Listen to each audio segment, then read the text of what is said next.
Oh yeah. Well, I mean, it wouldn't be the first time. Just like right now.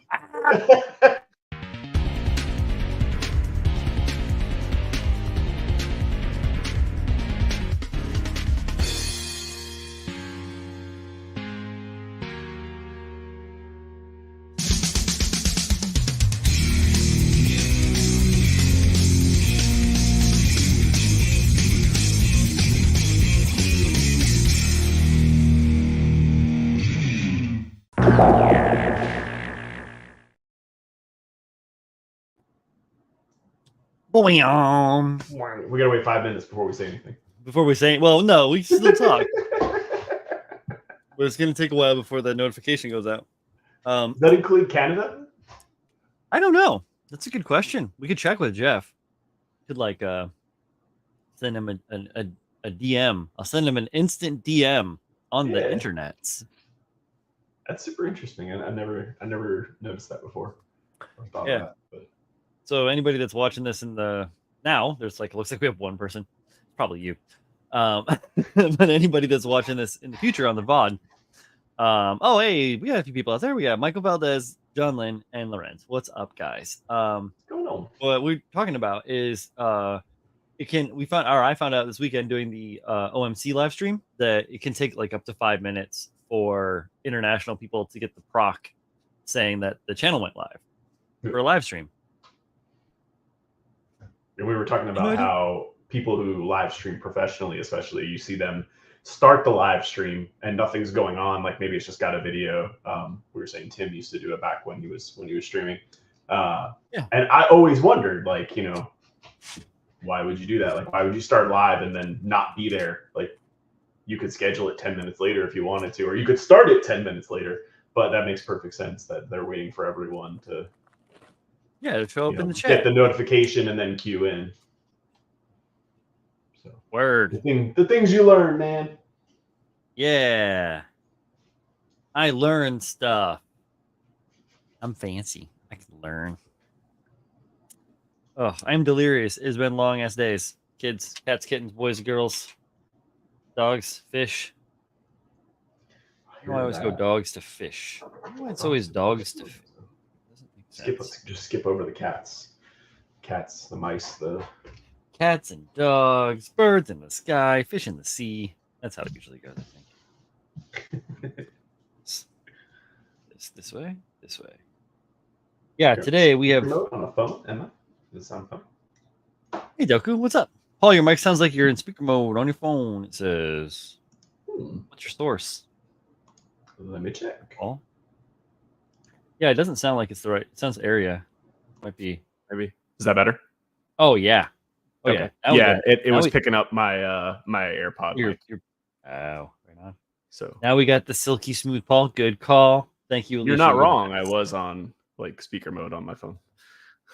That's essentially what I was on. Why is this not? Oh, thank you. Danke. Of course, I picked the worst possible time to be like, I'm going to change the band on my Fitbit. This is the right thing to do now. I need a new one for my Apple Watch. You probably can't see that because it's just glares, but I have like a black metal band, and the whole bottom of it, all the black parts just scraped off, and it's silver now. Lorenz is detail painting his contest entry while listening to you guys. This will be a chill night. Awesome. Contest for Zach, I think. Yeah, I was just gonna say. I'm assuming. I assume that's me versus Weather. Gotta get them steps. 15,000 steps today, John Lynn. 4,000 calories. This asshole burned again.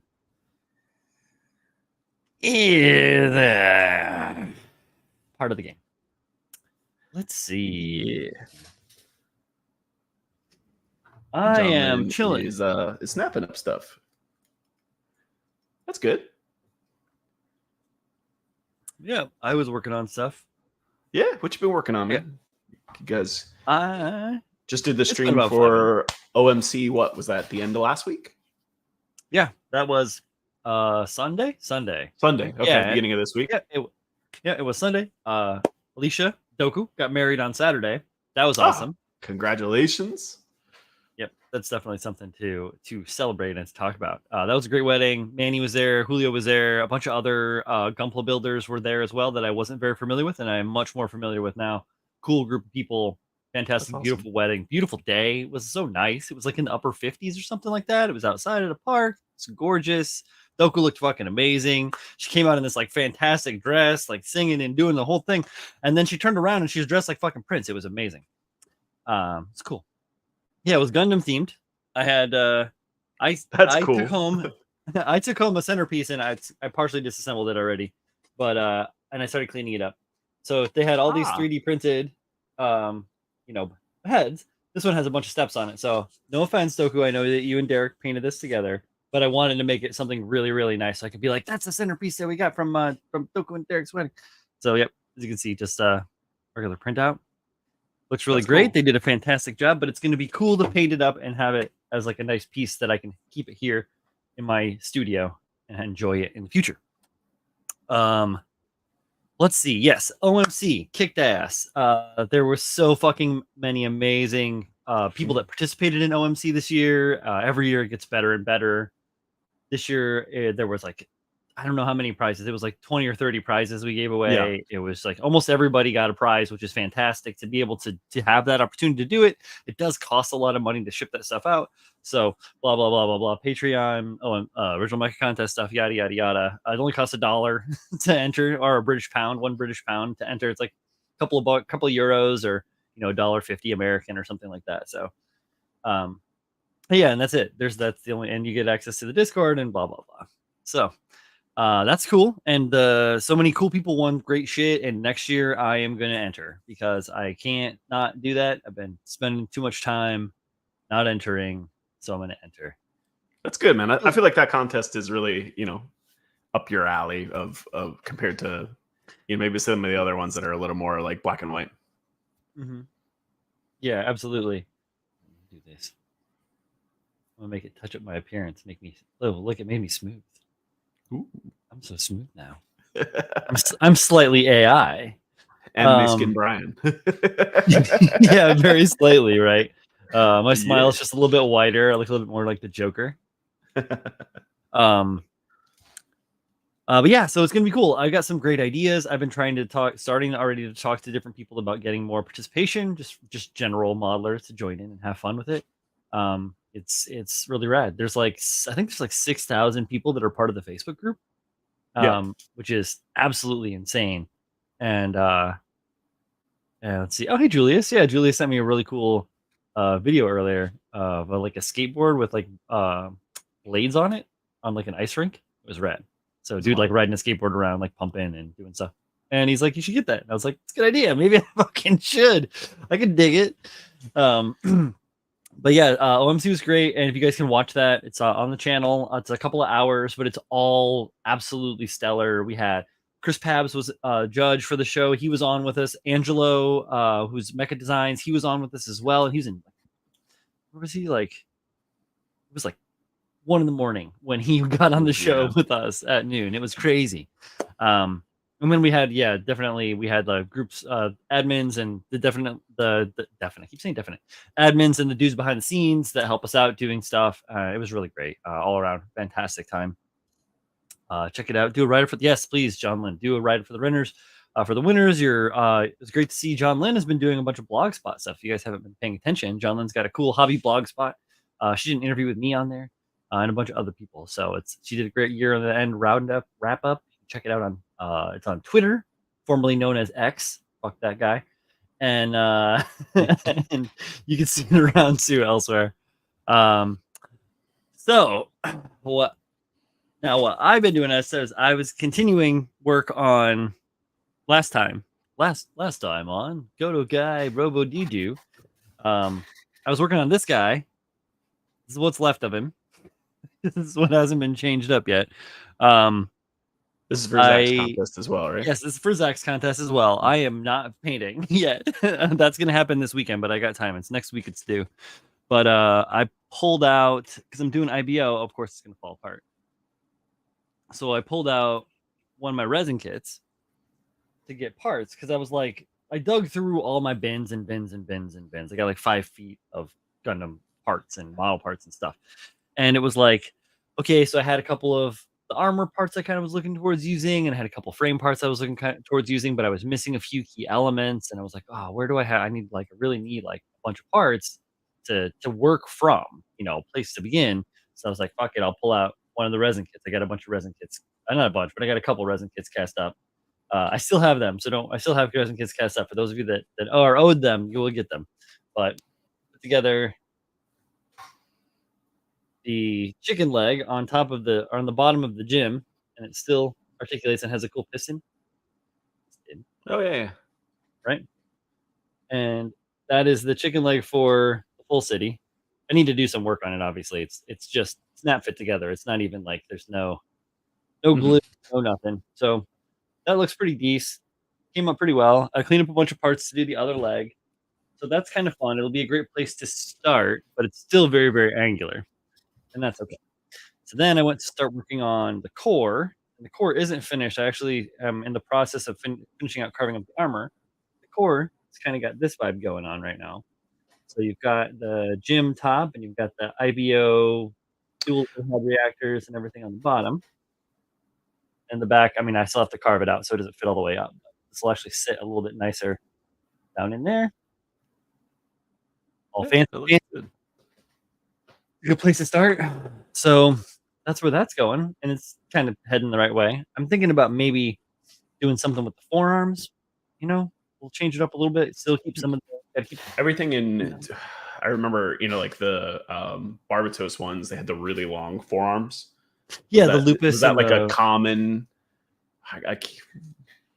No, yes, not really. No. Right? Yeah, I have the bale in front of me, and it doesn't really have the long forearms. I've been doing my research on the train rides that I take every day. So it's a lot of like semi-animalistic, and then there's a bunch of weird ones that are like MSV that look really silly, like this guy with the hat. Yeah. The guy's real silly.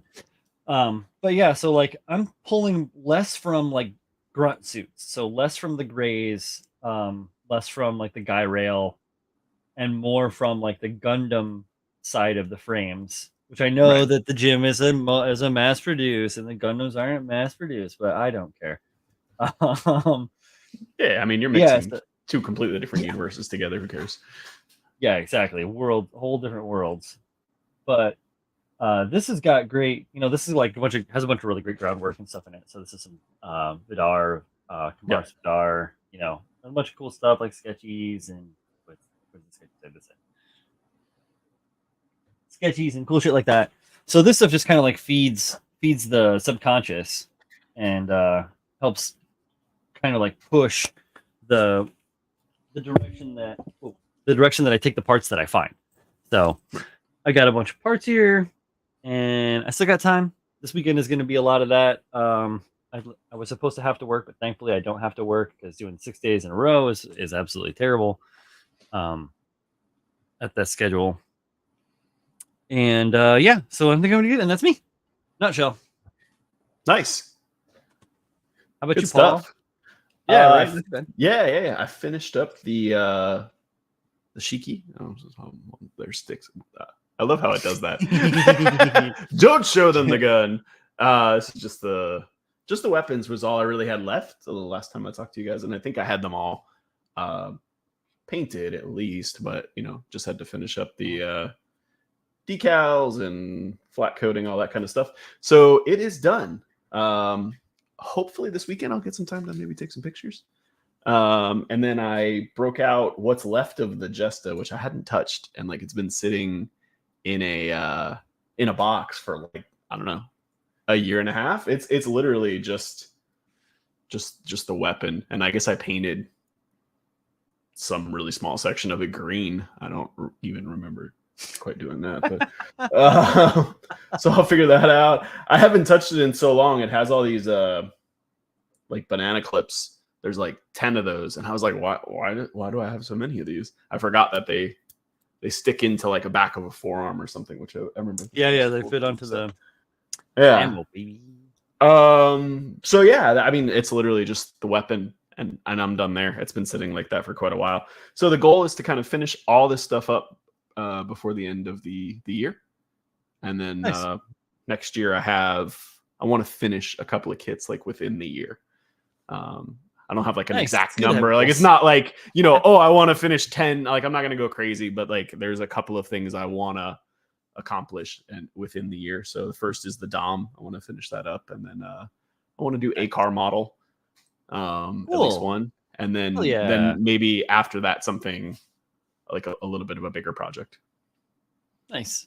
So, and then cool. whatever else I Good can squeeze in there. So Yeah, I have question for you. a Mach 5 that I want to do. Cool. From Speed Racer. Yeah. But No, it's actually, I think it's a Revell. I don't know. I got it at Walmart. I remember we were talking about that like a couple of weeks ago. Oh, yeah. I was walking through Walmart and all of a sudden it's like models. I'm like, what the hell's going on? Right. So I picked one up. That's cool. Interesting. I remember that now. It's been a minute, but yeah. Here's my question for you though, real quick. Do you do your blurred background? Is that in OBS? Or no, it's actually through NVIDIA Broadcast. So it's through a different. So I'm using the one that it comes with StreamYard. Yeah. Right. Because I don't know if you can do that with StreamYard, but I can do it with StreamYard. And no, I don't know why, but it feels like, I mean, aside from the fact that my hair disappeared, it feels like I'm caught in the room is spinning. Just be like, yeah, it does look a little blurry. Right? Like it's really it is blurry, but I mean, it looks like a motion blur rather than just like a haze. Yeah. Was it like Michael's model section? Yeah, it was actually, you know how what do they usually have in there? You walk through it was over by like where the toy section was. And they usually have those things like in the middle of the aisles where they have like the $5 DVDs, or they have like Hot Wheels, like it's not really the end cap, but it's like in the middle of the aisle. And it was just had model. I mean, they were all car models, but it had actually some cool ones. They had some old trucks. They had a like a Hearst style ambulance that was really cool. Oh, cool. Yeah, a couple other things, but I just the basket bin thing. Yeah. You just don't really see model kits outside of a hobby store anymore. Yeah, and even then it's rare. Like it's just not common. So yeah, I know the actual Michaels is at least near me. The Michaels near me is phasing their models out. They have had the same like 10 models of varying quantities since I was in there last. So right, and I mean I know Target for a little bit was carrying Gundam stuff, but it was like super limited. They had like the one by me had a couple of HGs. They had a Demon Slayer model. I don't know if you would call it a model. I don't know what it exactly is, but it's like a figure, kind of like an assembled figure. And it had a what do they call those? Pokeplop? The Pokemon. Oh yeah. It had like 2 of those, but they've kind of gone by the wayside. The last time I was there, the only thing you see is they had the Gundam action figures, and they've had like the same 2 or 3 for God knows how long that they probably just can't get rid of. Gotcha. Like Figure Eyes or whatever. Yeah, which sucks. I mean, you'd love to see that stuff, more prevalent, but I get it. Like people are not going to Target to buy model kits. It's probably not like the best place for it. The thing is, it's popular, right? And so it can be, but like, oh, here you go. Yeah, Doka says her Target cleared out all the Gundams and now they're gone. Yeah. Oh, what else, Spider? Clearance them shits. Clearance them. Even worse was what made me, sadder was Barnes and Noble by me got rid of just about all their model kits, which that used to be a cool place. Like I would always stop and just like out of curiosity, like, what do they got there? Like, so the Barnes by me also it's actually in the same shopping strip or the shopping mall area as the Michaels moved locations, and I haven't been in there yet since they moved. In the old location, they had like a whole third of the fucking store was just like toys and fun shit. It was like all the cool Lego and like a bunch of crazy smart toys and a bunch of really cool like Harry Potter shit and a bunch of the Noble collection style stuff. Anyways, they had a bunch of Kotobukiya kits, but they didn't have a lot of Gundam. So which I thought was kind of odd, but at the same time not, because it's just whatever the vendor has, I guess, right? Right. What's interesting, so the Barnes and Noble by me is the same way. Like it has quite a bit. I would say like let's call it a quarter of the store's toys, and they are cool. Like they have a big Lego section. They have even like their action figure style toys are different than like Walmart. They have like these fantasy creatures with like it's like a fire lion and a ice dragon and stuff. My son thinks they're the coolest things. Which is cool because it's yeah, right. I'm like, that's cool. It is cool. But the Barnes and Noble by me, especially like the manga and light novel section, has really gotten much bigger. So I was hopeful that like, well, you know, that kind of goes somewhat hand in hand with Gundam, right? Like most of the time, you know, it's in the same realm, let's say. But yeah, they got rid of all of their model kits. The only thing model kit wise they have the last time I was there was they had some like Harry Potter model kits, like little interesting. Like, I forget what they're called. I remember what's his name? Joshua Dara built one, and they're like these little fantasy. I don't even know what they're made out of, but they like it's like the Weasley house, and it comes out and it's only like that big, you know. But and I don't know exactly what they're made out of. It looks like it's some kind of like almost like pressed paper or something. It might be because there are some paper models, pet models, Pepakura. It looks cool. Wild tabletop games. Yeah.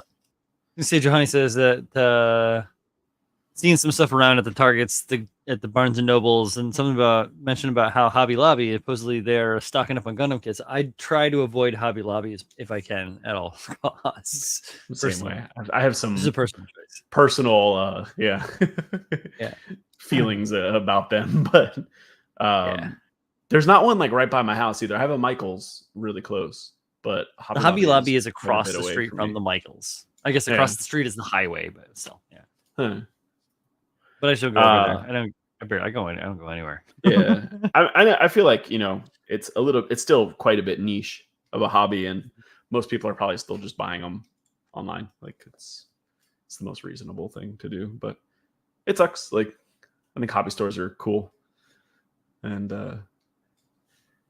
there's so very few things that I actually still want to go to a store and like touch and look at before I buy, and I think model kits would be one of those things for me. Model kits and books, you know, just something visceral about like touching it, looking at it, like toys in general too. Yeah. Colleen loves books. She's like mad bookie too. So if we ever were able to do anything together, we have like super opposing work schedules. We like see each other like, hey, high five. And that's it. But we used to do that. It was fun. Yeah, books I prefer like the physical copy. Even when, you know, sometimes I'll buy digital for like the ease of being able to read it off my phone, and if I like it, I'll still try to buy like the physical copy just to have one of them, even though hobby business practices are literally harming people. Yeah, talking about Hobby Lobby. So she said that there's a few comments. So she got ridiculed for being against Hobby Lobby and saying that she was a gatekeeping or whatever. Just weird. Just whatever. Just you don't shop where you don't want to shop. Like it's fine. You shop at Lowe's or you shop at Home Depot. It doesn't matter. Like it's right. I'm making a big assumption, and so I'm sorry if I'm wrong, but Hobby Lobby has some you know, belief systems in place that I think a lot of people have a problem with. It really doesn't have anything to do with what they're selling per se. Like I don't care that they're selling, you know, Revell car kits. Like that's not bothering me. That's not why I'm not going there. It's their belief system that I've got some opposition to. Yep. Samesies. Yeah. I have bought stuff from Hobby Lobby. Actually, I think I got my Iwata from Hobby Lobby because it was like you got one of those 40% off. Yeah, you get the discounts. And I have shopped at Hobby Lobby within the last few years, but I just don't frequent it. You know, it's not where I go to look for stuff. Which is and aside from that, even like okay, even with like smuggle artifact, even Michael's like outside of the model kit section and like very few little pointed sections, I hate going in there because like I don't want to see all the fake flowers and like all this stupid shit that I'm never gonna buy. So it's if I go into one of those type of stores, it's like beeline to what I'm interested in and then out. Just because outside of those things, I'm not gonna make I'm not buying stationery. I'm not into it. Yeah. No, same. Like, and if I needed to, I would go there. And that's just the long and the short of it. Like if I needed to go for something, I would do it. But I don't. And still in Middle Eastern artifacts. Yeah. Sounds pretty funny. Yeah. I'm exhausted.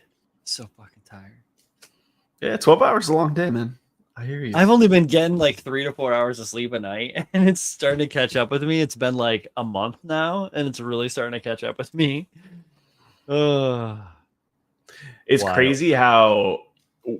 So I'm the same way. Like I'm not a good sleeper. Like it's just not. I've never been like I've always been someone who stays up late and sleeps very little. But like over the last 2 or 3 months, I've been like actively trying to sleep more. Oh. And now I find it like very difficult to go back, like when the other day I got like 4 hours of sleep and I was like, that used to be the norm for me. And this time I was dragging ass. Like I was like, oh my God, I can't wake up. I'm like, my brain isn't functioning correctly, regardless of how much caffeine.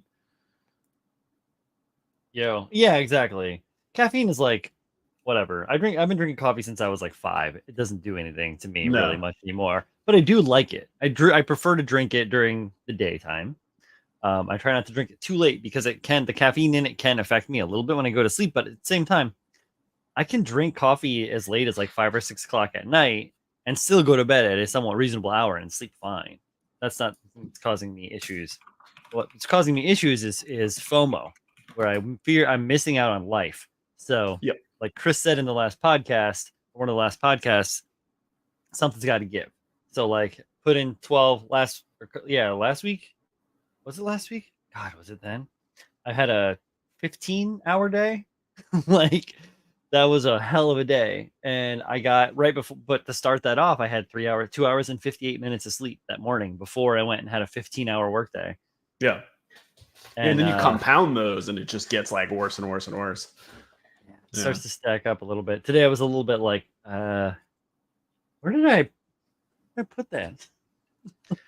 No, I hear you. Like that's the same way. Like, so, I have my family and work and I do some other things on the side. So I always felt like the nighttime was like my time.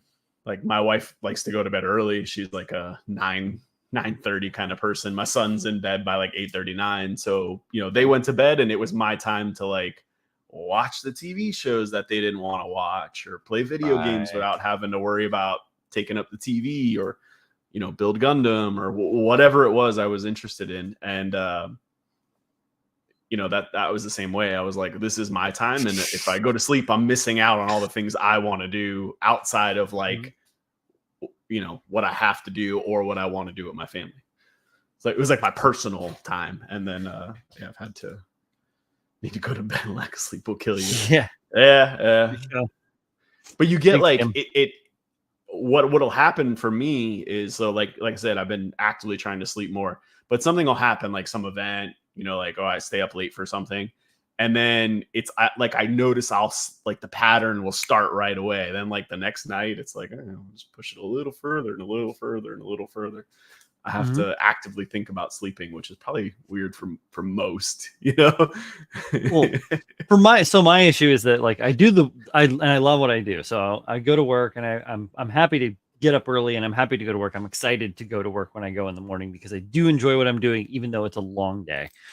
But my issues lately have been also I really am enjoying this build with this Gundam IBO cross, the UCAU cross.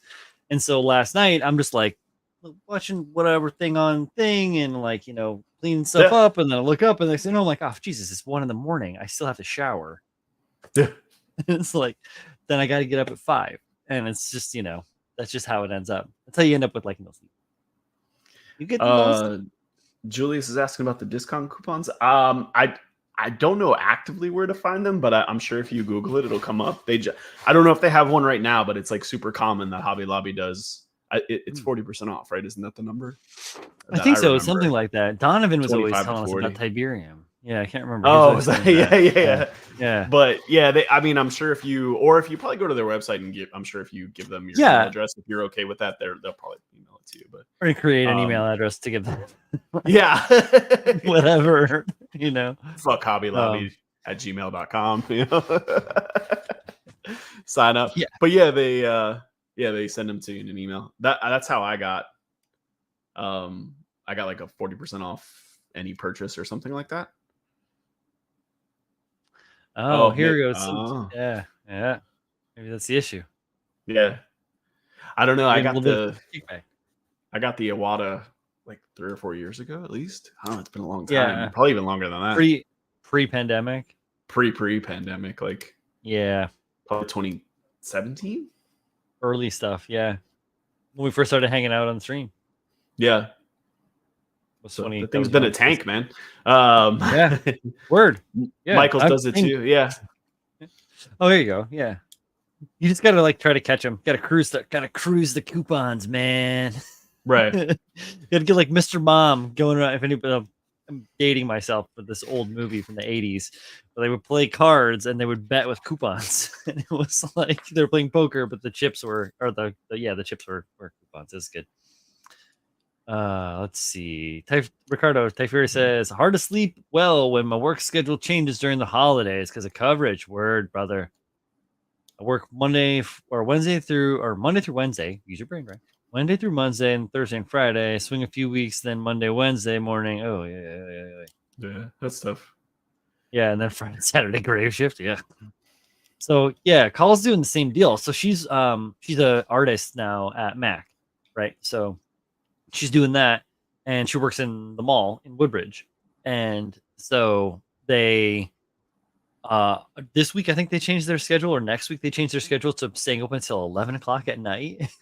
For that couple weeks before the Christmas. Yeah, prior to the holiday thing, right? And so, which is fine, you know, it's part of the game. That's what you do. I worked at Target for like 4 or 5 years when I was young, and I would do all that stuff. I worked overnights. I worked all the shifts. I did the pushes. I did all that stuff. It's all singing, all dancing, and you just, you know, you kind of have to do it. But it's going to be real rough on her for having to work those late ass nights. Yeah, for sure. Especially like I hope they don't, but I remember when I did that type of work, like retail stuff, when the hours would change by the holiday, they don't consider that though when they're making the schedule. Like it's just like open close. So they'll schedule you for close and then open without thinking like, oh shit, this is 3 or 4 hours later than you would normally be here. This is coming. That's coming up for her here, I think, this week or something like that. Yeah, this week or next week, something like that. Thanks, I feel sorry for her. But I mean, you know, she's got me in her corner to try and help her out, and I'm a horrible person. I'm a morning person, so like my alarm goes off, and I can be like, all right, let's go. Just like run out of bed, and people just can't do it. So people are just like the zombie, and like that's what. Yeah, don't talk to me before like 10. If you want a productive conversation, like it's not gonna happen. Yeah. I'm up at 5, out at 6, at work by usually I try to be there 7:45. Try to get there at 7:45 if I can, and then nobody else shows up for 2 hours. So I am so productive when no one is around. Oh, it's great.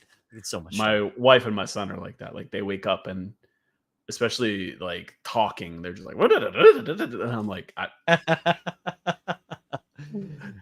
I'm not ready yet. Don't talk to me.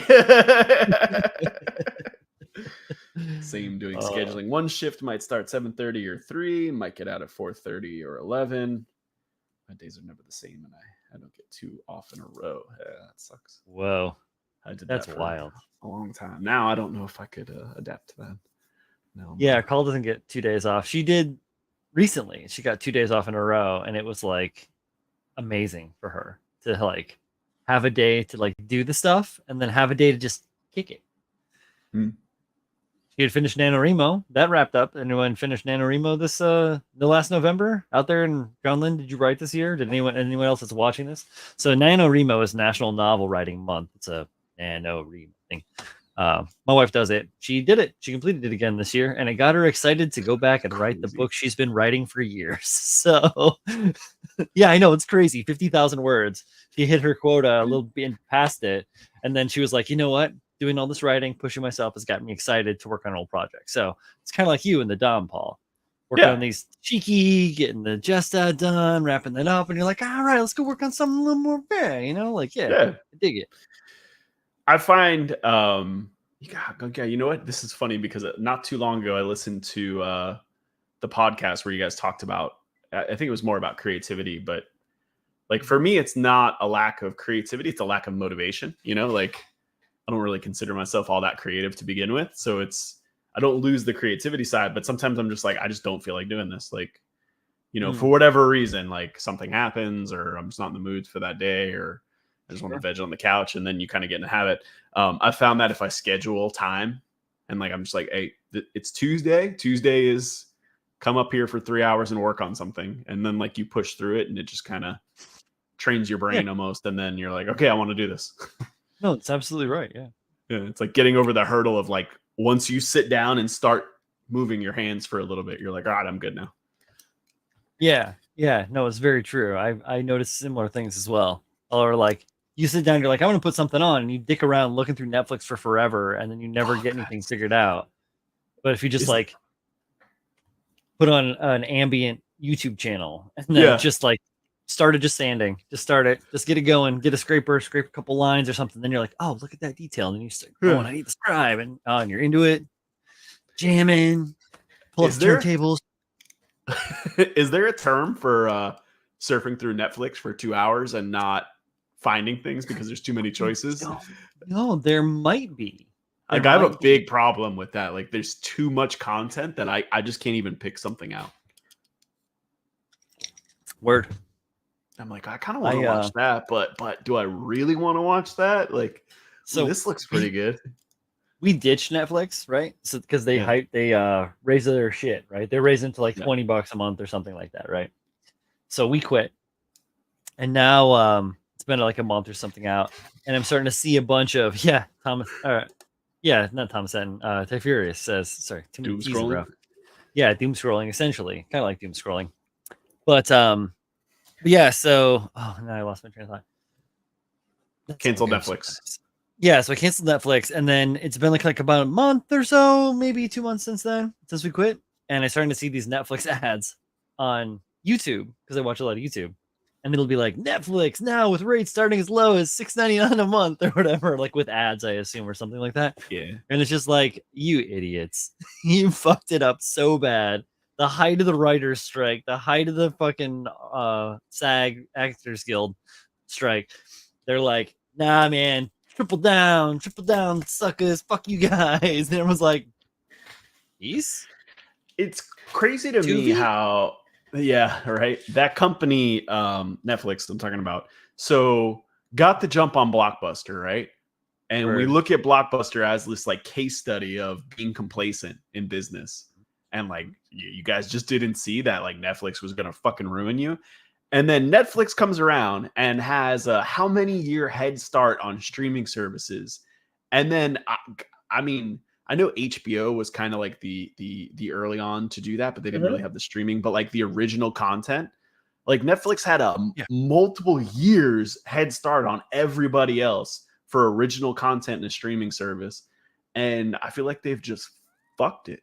Like they just shit the bed lately. Like, you're right. Like I only keep it because I just have it. Like, you know what I mean? Like it's just a habit to have it almost. It was like Call was paying for it, right? And I already pay for it. Now I pay separately, which I need to figure this out. I pay separately for Hulu and for Disney.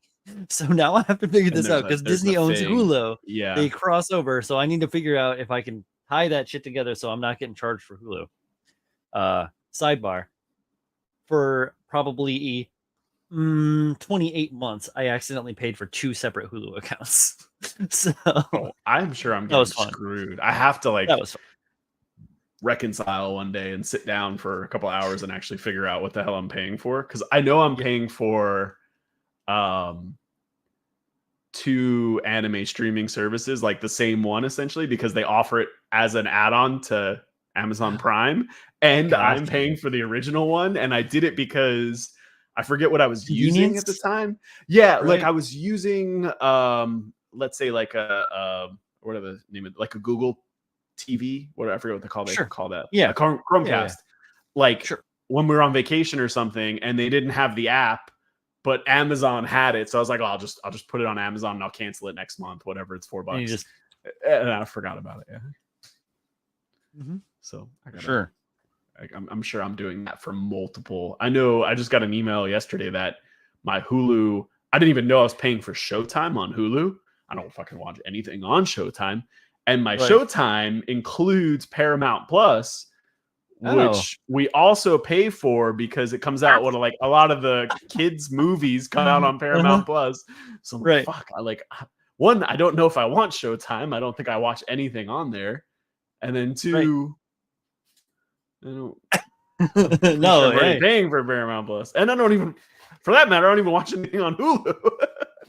No, I do. Actually, there's a fair amount of anime and stuff. So I keep Hulu for that because they have all the Gundam stuff. I can watch Iron Blooded Orphans or the Mass Team, or animes that I own but are in a box in the back of the closet buried. So, but then ones I don't have Iron Blooded Orphans yet. I don't have Unicorn, stuff like that. So I can see some different things that I don't really have. And that's one thing that I miss about Netflix is that they have a bunch of these animations on there that like the Plex account that I have access to, the guy that runs that server doesn't give a rat's ass about anything animation. Yeah. So that's probably the one thing that I think Netflix does well too, is I really actually enjoy some of their animated content, and then some of the like I want to say original animes, but like really they bought them from whatever the wherever studio is, but some of their anime choices are pretty good too. Yeah, I've watched Blame like 12 times, and like all of the I've seen the Ultraman. I watched the Ultraman series. Like I'll just roll that shit because it's just good. It's entertaining. And Castlevania, I loved Castlevania. Shit was. I watched the first series and then I fell off. It's one of those ones where I should get back into it, but then again, you have to get Netflix to get back into it. Right. And over like the last week, we've come to find that there will be a new Gundam series on Netflix. Oh, I know, right? And it looks really good. It looks really good and super different too. It kind of looks like a Castlevania. It looks like an American production animation almost. Hear me out, pirate it. Oh, that's funny. Right, they're screwing themselves because they're like just at that price point where it's worth pirating. You know, like if it was $10 a month, you're almost like, like I'll just pay it rather than pirate it, because like not for like some moral standpoint, but just from ease of use. Like you're like, oh, then I fucking have it. I don't have to like load something. It just or whatever. Run it through a VPN or any of those weird things. Yeah, agreed. Yeah, or like especially on like a TV, it's kind of a pain to like do certain things on the TV where Netflix has a native app for it. Yeah, exactly. Or like I watch things through my Xbox. So I'm the same way. I watch everything through like my PlayStation or something. So it's kind of a pain if they don't have an app. I haven't paid for a show in ages. Yeah. How about what the fuck Discovery just did, right? With the PlayStation. Discovery went through and removed a bunch of content and reversed it all on everyone's consoles. So like a bunch of my friends that I saw on Instagram posted that on Sony, on PlayStation, something happened with Discovery, and I don't know if did what's his name from Microsoft buy Discovery? I don't know. Anyway. Oh, Phil Spencer, is that his name? I don't know. I have no idea. But anyways, so I saw some stuff where they were like, sorry, but a bunch of stuff that was available is no longer going to be available. And if you had purchased it and downloaded it on your console, we are going to delete it. We apologize for any inconvenience this may cause. What? Like, could you imagine having bought like a bunch of David Attenborough shit on Discovery, and like, you know, you bought this, like paid a good $1 for digital content, and then all of a sudden Discovery's like, nah, yoink, or yoink that shit. I'll take that back. That is kind of wild, man. I guess maybe they have gotten away with that because I'm sure I don't know, but I would imagine Discovery purchases are not like super popular. Like, could you imagine if like Amazon or Apple TV or Disney did that? Like, oh, I know you bought this shit on Amazon. It was probably $20 for the digital download, but like, yeah, exactly. We'll just take that back. Thank you. But you don't really have that, yeah. Do you really own anything that's digital? That was the concern about digital gaming, and that is that do you actually own the game? Right. If you just have the data on your hard drive, and they can always just like yoink it if they want to. See, this is why I have all my physical books. You don't. That's a lie. You're sitting in front of a painting. Yeah. Now you get the books. Yeah. Touch them. Gotta have books. I have most of the Gundam series on Blu-ray too. I gotta finish reading this. I haven't finished reading this one. I just go to libraries for books now. Yeah, I just don't want to be around people though. I don't fucking like people. It's crazy. And I don't know if the library has the book I want. Like, well, I know that the library doesn't have Gundam Thunderbolt translations, so I buy them shits. That's my collection. You could borrow it on your Kindle, but I don't.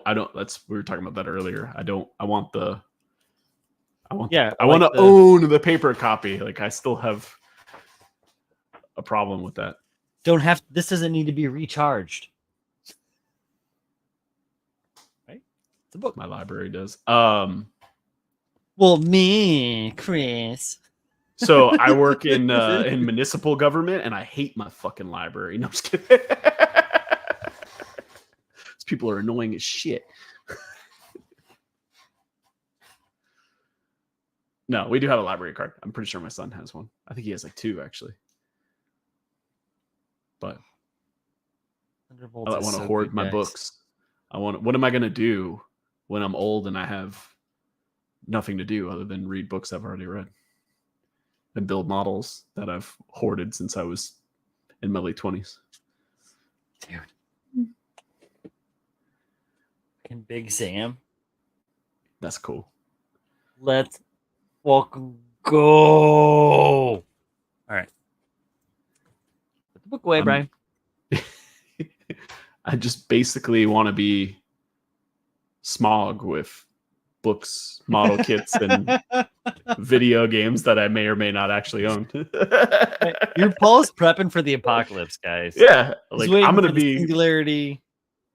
Entertainment-wise, I am almost completely self-sufficient in this room.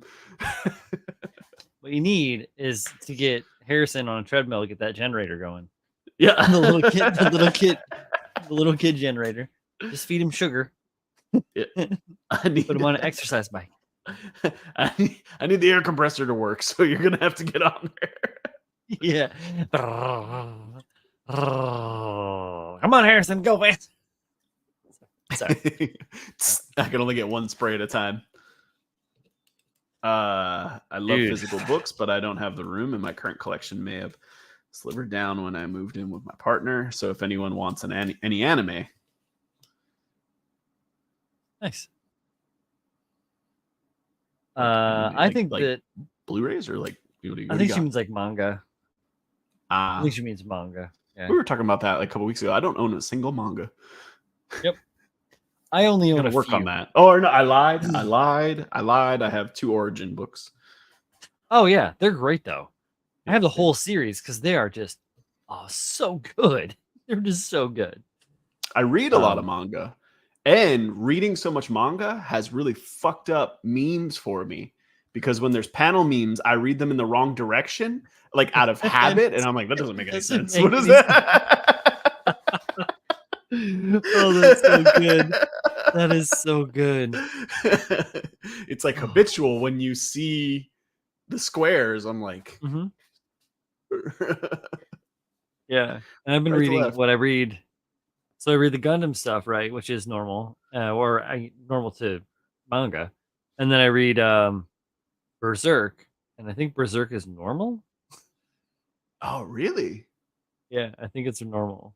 I think could be wrong. I can go grab a volume of it. Huh. That's interesting. I don't think I've remember. ever seen that. Let me go get one. Look. I think it was called Blue Period. Yeah, I watched the Blue Period anime, John Lynn. It was interesting. I haven't read the manga, but like the anime ended, and I'm curious like how that progresses and how it ends. Like I'm just curious, what the end goal is there. And then started the journey of One Piece. I'm never reading fucking One Piece. It's backwards. One Piece. It's backwards. Normal. Yeah. Normal backwards. Yeah. I've seen is it maybe certain Korean, what do they call that? Like comics, webtoons, whatever are the other way. Are like, but a lot of them are like completely up and down. Like they don't have the paneling. It's completely like a full page and then a full page. So I think some of those are left to right, but I don't really read much of that. If you thought like manga was dramatic, Korean webtoons are like, they would have you believe, I don't know, maybe one day I'll look up the statistics, but like they would have you believe that Korea is the most crime-ridden place in the whole entire world, South Korea. Webtoons, yeah. What's the other? Manhwa? Is that how you say that? It's like the Korean term for that. But yeah, pretty much if you walk down the street in Seoul, you're gonna get beat up, and your girl's gonna get taken, and your terrible things will happen to you. I guess conversely, in Japan, you're gonna get hit by a truck and reborn into another world. So made the mistake of opening another book. I'm interested in Berserk. I've never watched the Berserk anime either, because I remember looking it up one time and being a little confused about what to watch first. There was like some just a lot. Yeah, and like I remember reading somewhere like that the original anime that came out, like whenever that came out, is either not good or it's not the beginning of the story or something. Or both. It follows so the original animation follows the comics, right? Okay. But the comics are not chronological. So the comics start way towards the end. And there's it goes through like retelling. It goes through like a whole ass volume. And then in book 2, it starts at the beginning. And then that comes in. Perfect sense. So obviously. It's completely correct choice. Comics, it's comics. They were like, well, we're going to tell this story. Maybe it'll sell. Maybe it won't sell. And now they're like, all right, well, now the people are like, where the fuck was this Guts guy? Where does he come from? It's like, oh, I got to write this story now. 30 volumes later, I'm like this. But yeah, so there are a bunch of different opinions on it. Now, you're like me, and I think where you don't care as much about the animation style. No, especially if it's got a good story. Within reason. Right. Yeah. Within reason. If the story's not great, I'm going to care more. If that makes sense. Great story, I care significantly less. Right. And I think it kind of goes both. Like I like the animation that they do. So the original one is hand drawn, right? And then they did that was like the story that ran for a long time, but it's missing a lot of stuff, right? It tells an overarching tale within a reason, and then because obviously it hadn't ended by the time they made it, but leaving some stuff out. Then they did the Egg of the King series, which is the stuff that you would find on maybe Netflix or Amazon or stuff like that, which is the Golden Age arc. So you have like 1, 2, and 3, Berserk 1, 2, and 3, the Golden Age arc. Then the Egg of the King is the behelit, the necklace. So then there's that, and then after that, there is another series that came out, which I own. I owned on Amazon, and that is that actually tells, like, it kind of picks up after the Golden Age arc ends, and then it goes on with the Black Swordsman kind of story, Yep. which is where the books begin, like the comics kind of begin. Gotcha. With the Black Swordsman sort of story. So it does a little bit of that, and then it kind of dances around a little bit. But the anime, people really poo-poo the animation on the Black Swordsman story arc, because Which it's is like the newest one? It's, I believe so. That's the one that's, it's kind of CG-ish in a way. It's like was it like it made the kind of look pencil-y. early 3D CGI? Yeah. Yeah, but it's not bad. I mean, it doesn't look 3D. It's not CGI, but it's like cell shading kind of, right? So it's made to look like a drawing, but it's done CG, like art, like CG animation. Right. So I don't mind it. Some people are like, it's the worst. And I'm like, you guys just poo-pooing stuff. No, and I especially, maybe I'll have to watch the original stuff, because I especially don't, I actually enjoy hand-drawn animation, especially if it's good. Same. Like, I find that to be and it's crazy, got that style. It's that early 2000s animation style, of like, your knights in armor style of animation. Yeah. I will say though that I don't know if it still exists, but on YouTube I saw a supercut where they took all three and put them together, and took the best parts of them and put them together to tell the story. Okay. And that was like 3 or 4 or 5 hours or something like that long. But was there any where they took the animation series and then made them movie compilations? Because maybe that was something I was reading about it too. Where, it might be something like oh, that. watch the movies instead of the, kind of like original Gundam. Like there's people that are like, don't kill yourself watching 50 episodes of this. It's not really that great. Just watch the movies and you get like the main points out of the way. Right. Yeah. And I have the movies, and I have the series. I have original Gundam. I don't have the movies. I suffered through all. I don't think it's 50. I think it's like 49 or 48 or something. But it's close. But I suffered through all of those episodes. Or so did I. No. It's an odd number. It's like 47 or something, because they cut it short. They skipped the kid a few episodes out. I want to say albums, but episodes out. Like Doan's Island is cut out and stuff like that. Yeah. I haven't watched, which is cool. Either. I have to watch that. That's why I know it looks cool. I need to see it. There's a lot of cool shit out there. A lot of cool shit.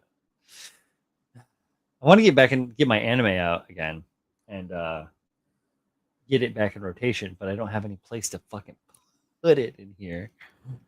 Yeah, I gotta watch. I want to go see, just because anytime Gundam is like in the movie theater, I try to go see it just for a big screen, And the Seed movie is going to come out in, is it January, February, somewhere in there? Oh, and I don't remember. I mean, I remember slight concept of it, but I don't remember, especially Seed Destiny, like fucking at all. I remember it not being great. Yeah, that was my thing too. I tried to watch Seed. I tried to watch Wing. I liked Seed, like the original Seed. I felt like it suffered kind of the same thing that Gundam did. Like I felt like if that whole series was 24 episodes, it would have been just fine. But there was just a lot of that drag of like, chase, we're chasing each other through space for 7 episodes, and you're like, all right. Right. Get a little slice of life, get a little drag on. Yeah. But it had some interesting, like, quite adult themes going on in it that were cool. Like that's the first one where they talk about having sexual relationships and stuff like that. Oh, and they were quite young. Yeah. Oh yeah. See, now I never made it that far because I couldn't get past the shit. I tried. There were some manipulative relationships and stuff like that. It was interesting. I like to see mobile suits. Me too. Yeah. Design wise, I think that one has probably I would say from like through the entire series, that's probably got the best designs. Like you take it like as a whole. You know what I True. mean? Like there may be like a great design from Zeta, let's say, but not every design from Zeta is great. True. I would, you can say that about Seed. It does definitely have a overarching quality to the design.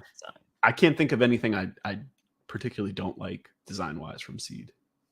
Turn A is pretty good too, but that's because it's all Sid Mead, you know? And then what do you expect? It's all Sid Mead, but it's very Sid Mead, right? Yeah. Like it's not super really unique Gundam. for Gundam. Yeah. Yeah. It's like you picked up a kick-ass. Yeah, there wasn't anything I disliked. Turn A was one of the better animes too. I would love to see that. I don't know if I want to see it like dubbed. Yeah. Because I have it. I have the first half of it, but like remastered. But like what did they? Yeah, I guess remastered in HD. Like I don't mean remade.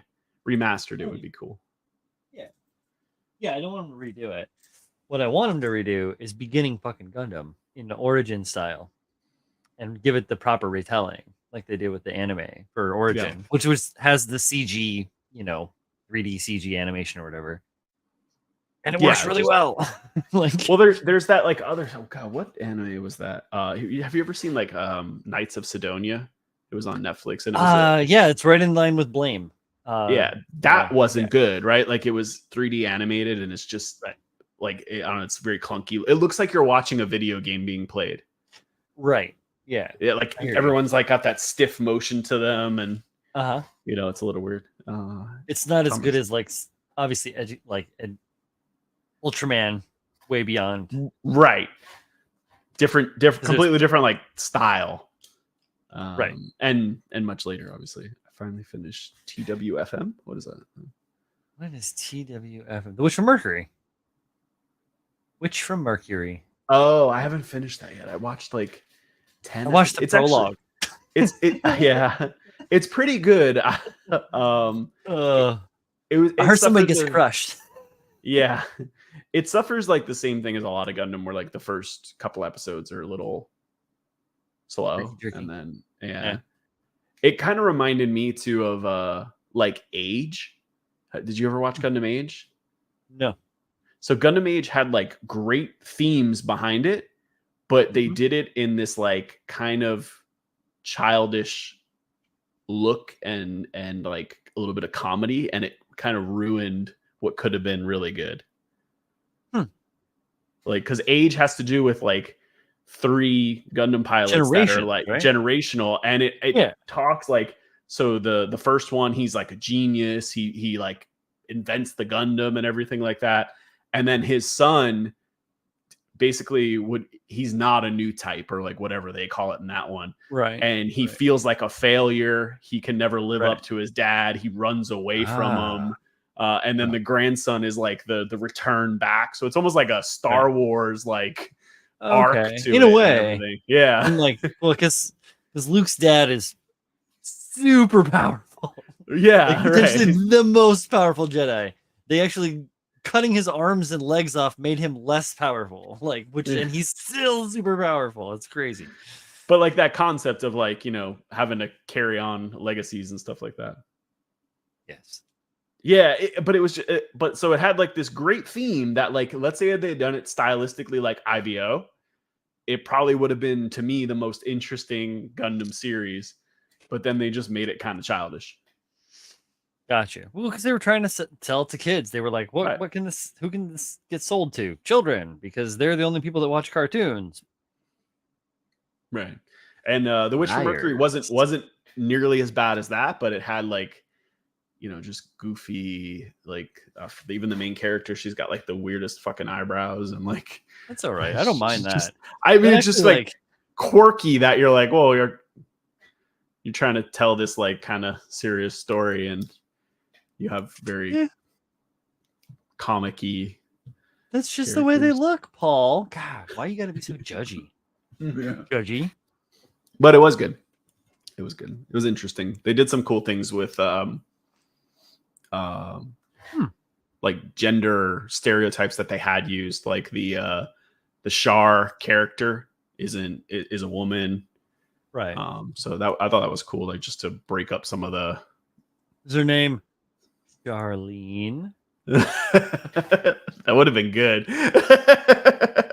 They could have, right? Yeah. They could have. There you go. Easy win. Hey, Looney, what's up? Cat's here. Looney, Suletta was way too timid and unsure of herself. Yeah, and it like I don't feel like it ever got better. Like that happens in a lot of them, you know, like you have that kind of, especially a lot of Gundam series deal with that like kid who kills people and feels really bad about it. Mm-hmm. And then they tend to like grow out of that, except for Prospera, her name is. Yeah, that was it. Prospera Mercury. Wild. Whatever happened to the good old days of Slender and Denim and Jean? I got my skinny jeans with me. Okay, Char, that's your boys. Yeah. And like, what are no longer Char? Are like Quattro Vagina. Quattro Vagina. Or what are the Tri-Stars? They're like Mash and Bash and Crash or something like that. They're really, it's like the Ginyu Force. They're all vegetables, like Vegeta and Raditz and is a radish and like what are some of the other ones? I can't remember. Like they did some great yeah, like stylistic things with those early Gundam stuff. Oh yeah, so fun.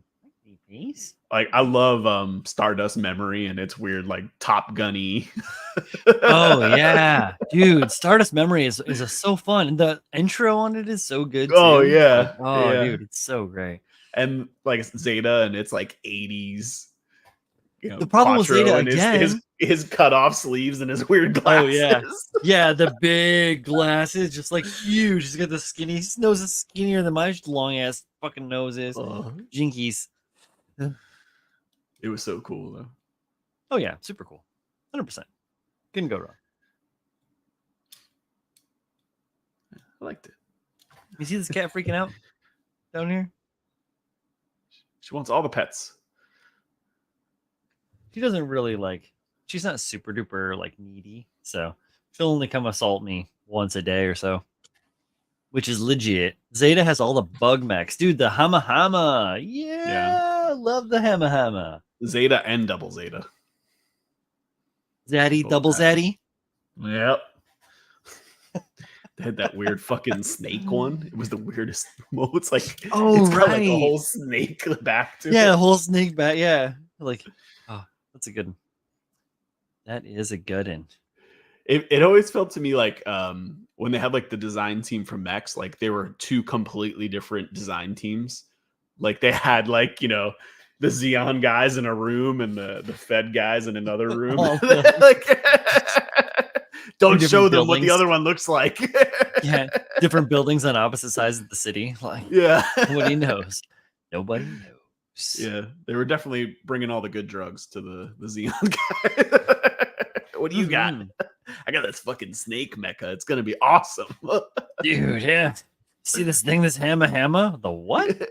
Like, yeah, it's got like really crazy long arms with weird pincher hands at the end that kind of shoot lasers out of the palms, and it's got like thrusters everywhere.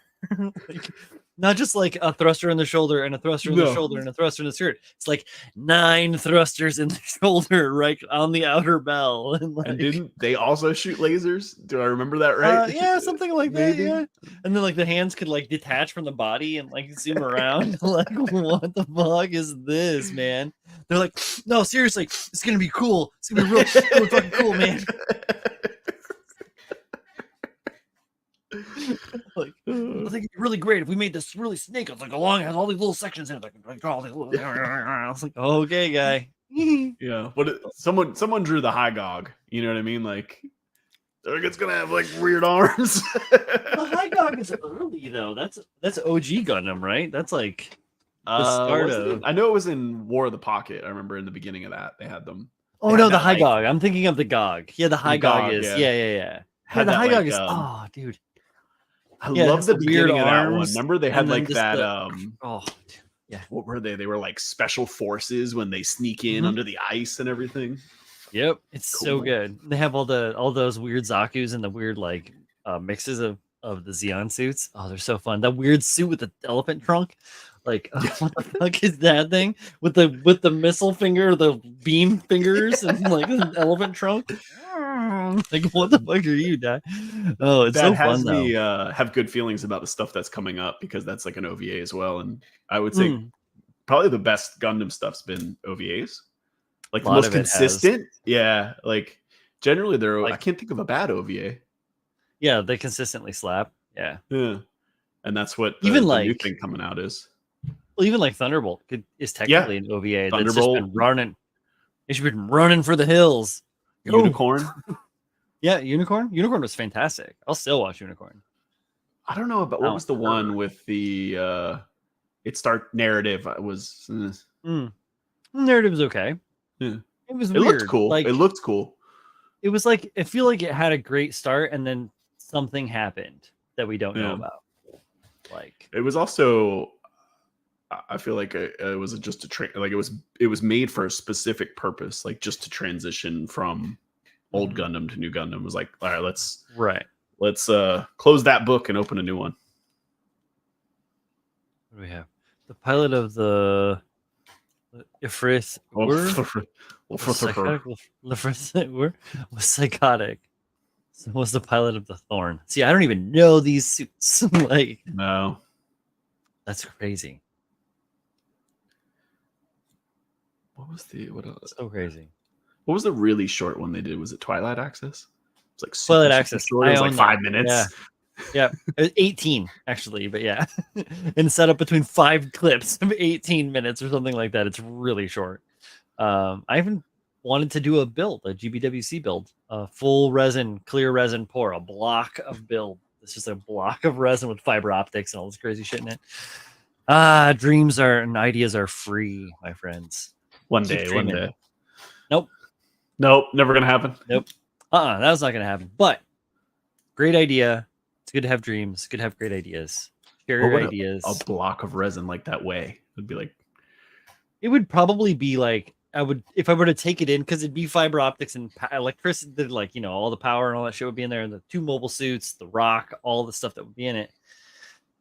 It would probably weigh like 30 pounds.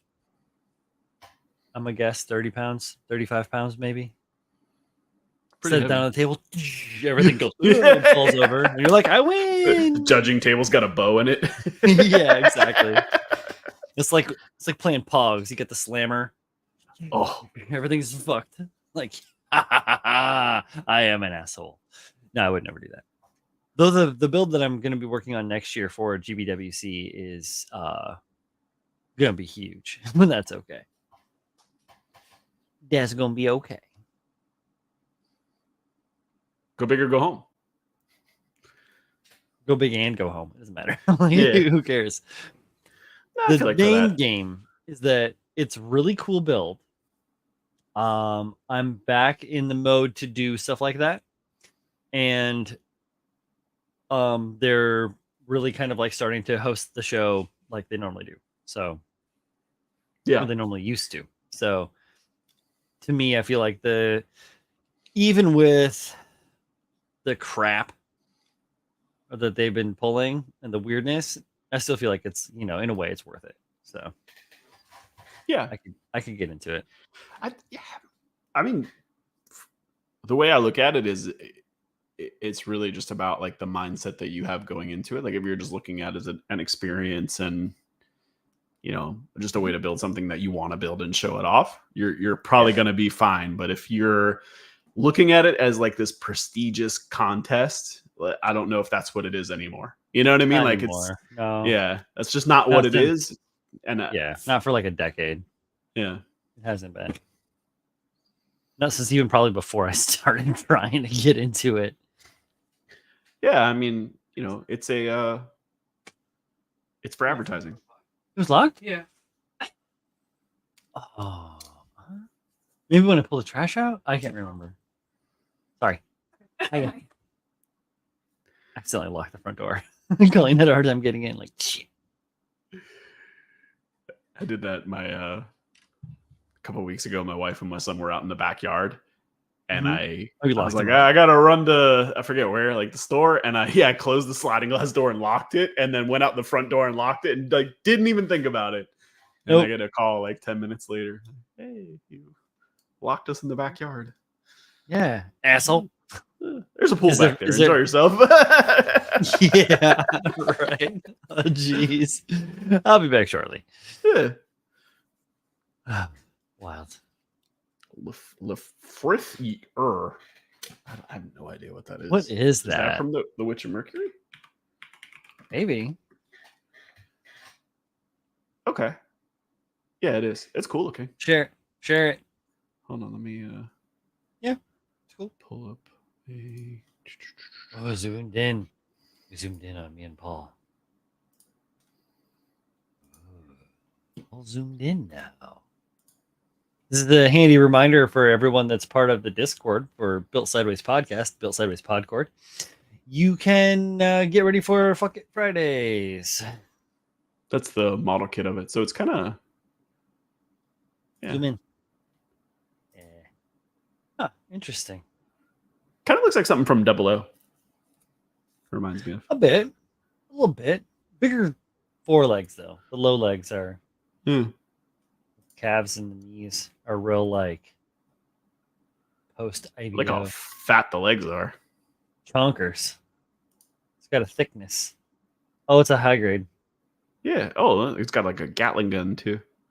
Yeah, that's cool. Wow. Oh, Okay. yeah. That's interesting. Interesting name, but you know. Yeah, weird. They're running out of things. What are you gonna do? Right? Yeah, I don't think I saw that yet. Like I said, I only watched like the first 10 or 12, somewhere in there. Like the first season or half or whatever first core. Right. Of the anime. Yeah, the thing is, I don't have time for that. I'm busy. I didn't watch it live air. I was like you. I watched the prologue and then both of us watched the prologue and then just skipped that whole shit. Yeah, I just didn't watch it again. And then maybe a month ago or so, I watched like 10 episodes on a day. I didn't have anything else to do. Yeah. On a whim, hell yeah, I can dig it. Yeah, I can't. So one of these days we'll have a whim again. I think I was actually like playing a video game or something and watching it at the same time because you can watch it. The dub was out, so I was watching the dub while doing something else. It's on Gundam Info, right? Yeah, and it's on. What was I watching? I have Crunchyroll. I was watching it on that. Yeah, see, I was thinking about picking up Crunchyroll again. I haven't decided. I watch like new anime as they come out, but other than that, I mean, I think I've exhausted just about every anime that I have any interest in, and I mean like any interest in, like 5% interest. I watched it. Now I'm at the point where like I don't care what that's about. I don't want to watch it. Yeah, you know me. I'm real particular about the shit that I watch, but I'll watch what I have over and over and over again. Yeah. So, yeah. There's some cool versions of Appleseed out there that I want to see that I haven't seen yet. I know there's some Ghost in the Shell stuff I need to catch up on. Simple shit. Nothing major. Every once in a while, there's like I'll find like I have like maybe 2 that I've found recently that I want to watch.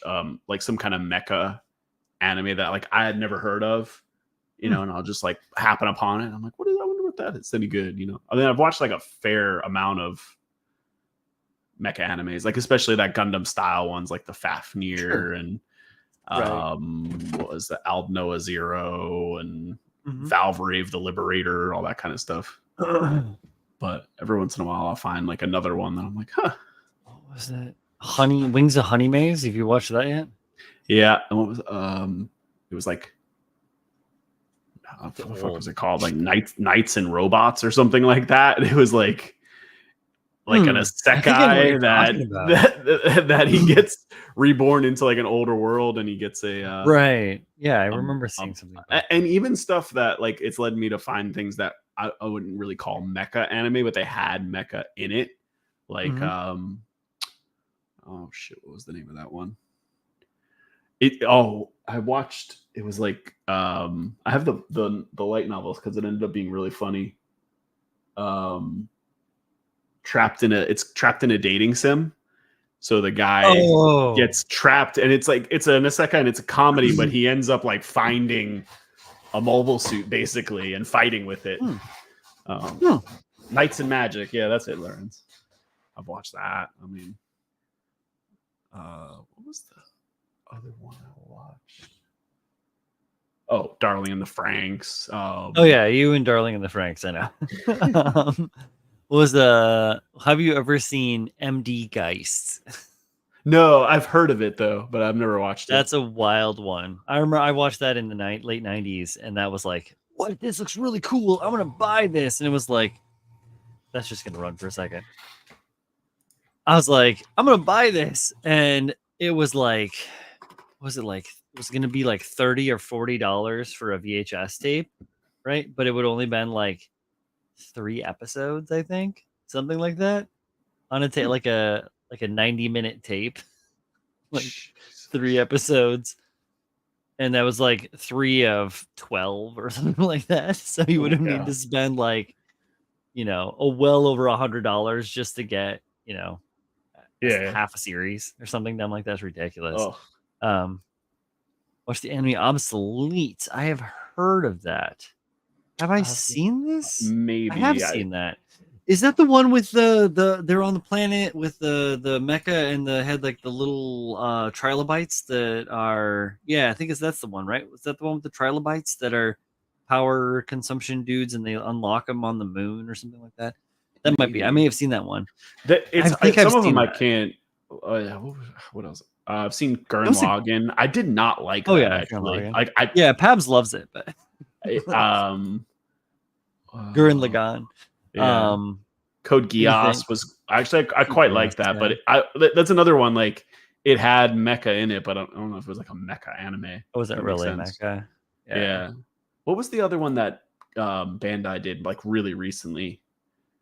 It was kind of Gundam-esque. It was like Aim or Oh, wait a minute. Aim. I don't remember, but that one wasn't horrible. Let's go here to YouTube's. Guilty Crown was another one I watched, and it was the same way. It was like I wouldn't call it a mecha anime, but it had some mecha in it.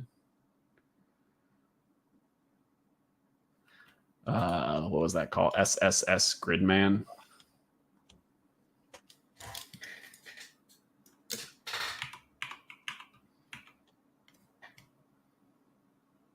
Yeah, I've watched a bunch of Obsolete. It's not the one that I'm thinking of, but it is cool. It's more like I want to say Obsolete is a little bit more like a cross between Gundam and Maschinenkrieger, kind of, right? Oh yeah. They're okay, more yes, like I have power seen. suits. Yeah, yes, they're more like power suits than those look like they were like really good. About the size of what's Full Metal Panic, maybe like about that size. Yeah. Or Border Break. Is that another one? Yeah, Border Break is another one. It's a video game that's of the similar size style where the suits are bigger, but they're not huge. Yep. What am I thinking of? It was on Netflix, the one I'm thinking of. I watched Knights of Sidonia. That one had mecha in it. I actually liked the mecha quite a bit in there. What else was on Netflix? I feel like I just said the one that was on Netflix for like quite a while.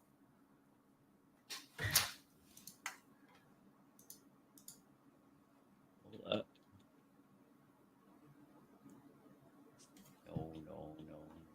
Oh, I watched. I didn't even know what the hell was going on through almost all of it. Muv-Luv Alternative. Did you ever see that? No. I was like, I have no idea what the fuck's going on. What is this?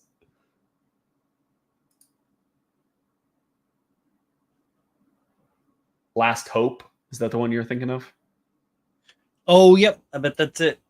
I bet that is it. It was kind of a weird animation style. No.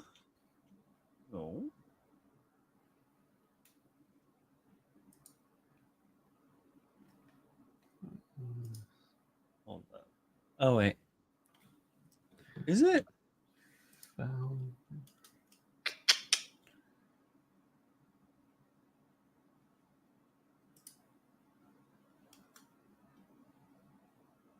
Nope, that's not what I'm thinking of. I'm thinking of something that's like they're on They're like on a moon. There's like mining and fuck.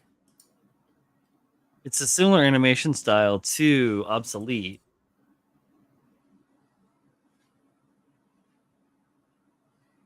And I don't have Netflix, so I can't check it out anymore.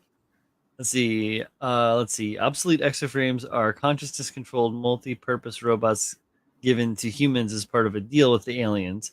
Okay. Disrupting the world order and changing the face of war. Got you.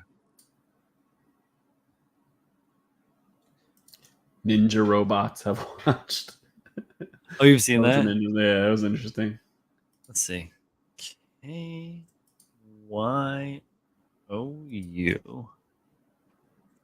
Why can I not think of that other one I watched? It was on Netflix. I mean, it wasn't like a Netflix anime, but that's where I watched it.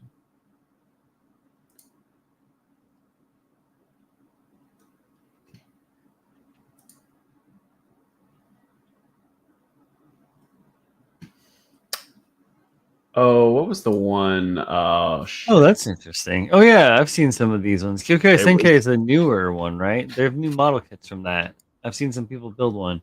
Yeah. I think this kid, Josh, Cobra Paw, built one recently for the Modeling Insanity build off. What was the...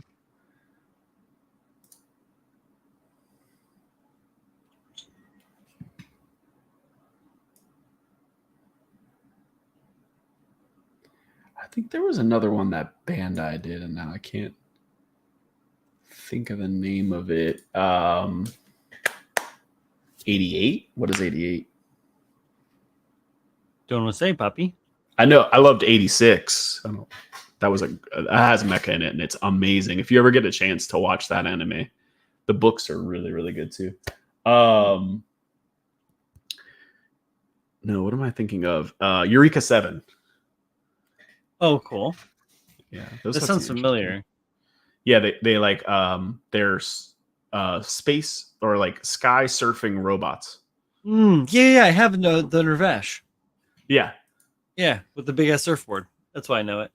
Yeah, 86 was good. That kid is rare as fuck. Yeah. What was the other one? Oh man, there's so many fucking things on Netflix now. You bastards. You bastards. They're gonna draw me back in with all their fucking kick-ass anime, and I'm not gonna know what to do. I'm gonna have to fucking suck it up, pay them a bunch of dollars, and be all sad. When? Alnoa Zero. Did I say that? Because you can't buy fucking Ultraman the animation. It doesn't exist anywhere to buy. No? Nope. You cannot buy it. You can only stream it on Shitflix. Jerks. They're a bunch of jerk bangs. Ooh. Impossible. Omega is shut down. It can't be on anymore. Yeah, Thomas Staten is 86 has like the crawling ones, and they're that one's like so fucked, like the story wise, like they basically have slaves piloting these mechs. And the opening of the show, it's like, oh, we've been fighting this war for 10 years with 0 fatalities, and it's because they don't consider them people. So like when they die, they don't even care. Right. Yeah, human debris. Yeah, like that, even worse than that. Like they right. actually despise them. Right. So yeah, it's really good if you ever get a chance to watch it. They call them 86 because they're like they live in the 86th sector. And that's like basically like a concentration camp. Like, gotcha. The 86. It's not like 86, like 86. Yeah, the military. 86. Yeah. I guess maybe double entendre there. Maybe. Yeah, maybe. Yeah.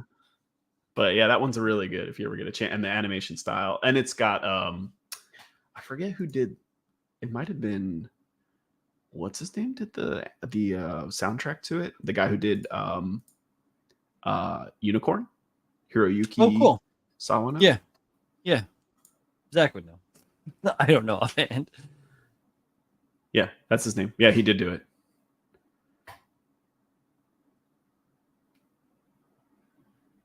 Man, I'm curious what that series that I watched was now. Oh, Genlock. Yeah, I watched Genlock as well. Oh, I forgot about that one. Didn't even think of that one. And I watched Voltron, even the new one. Oh, right on. That's like what got me into Mecha. That was like the first thing I watched when I was a kid. Well, I mean, and OG, yeah. I guess you would call. Little Mecha, Go Lion. There you go. Yeah, they are though. I had like I remember having the original VHS tapes where like every VHS sleeve was a different lion. Yeah, that's crazy. The good old days. Yeah, right. It's like seasons of The Simpsons with like crazy cases and shit. Like, yeah.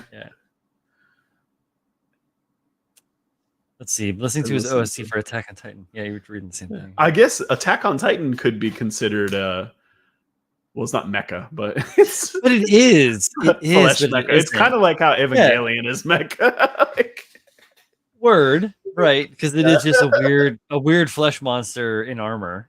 Ultimately. And they have an armored Titan.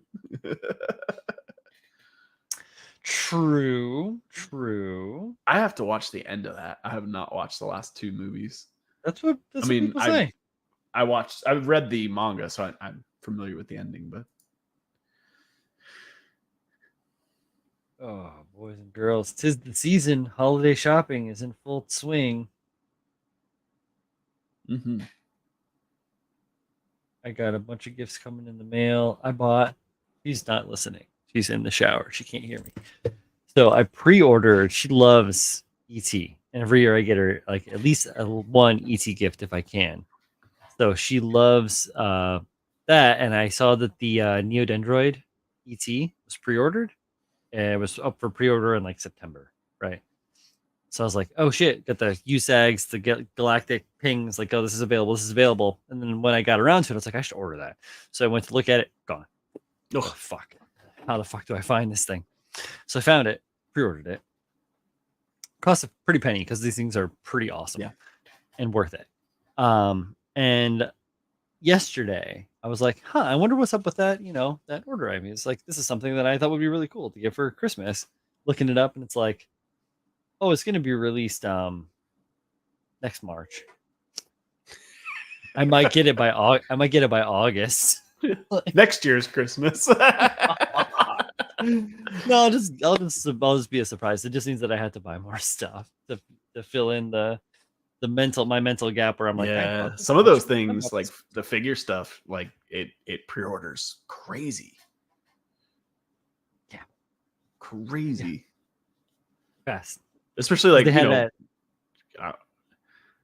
Yeah. I was gonna say they had it at USAGs for like a week and it was gone, and then it wasn't even listed on the site as sold out. It was just gone. You just reminded me too that I got an email from them yesterday, I believe, and I want that new third-party kit that's coming out. It's basically the Stargazer from Seed fucking whatever. I don't know. Do I know that one? Stargazer is the one. It's an exploratory mobile suit, so it doesn't have any weapons, and it has like the big circle around its back, and like it has the lines through the suit that kind of like glow different colors. Interesting. I'm not familiar with that. That's cool. Yeah, pull that shit up. Show me. It was from Seed something or another. Seed Stargazer probably fucking makes perfect sense. Mobile Suit Gundam Seed CE-73 Stargazer. Oh, that's weird. Yeah, it has one of those weird big rings, like the here's the like the Neo Zeon has. Oh, here we go. Sorry. So, this is like from their wiki. I think they made an HG, and then if you zoom in on your screen, it will zoom in on the window. So if you like scroll in with your mouse to zoom in on the image, if you can like, hold on, let me share a different screen. Hold on. Sure.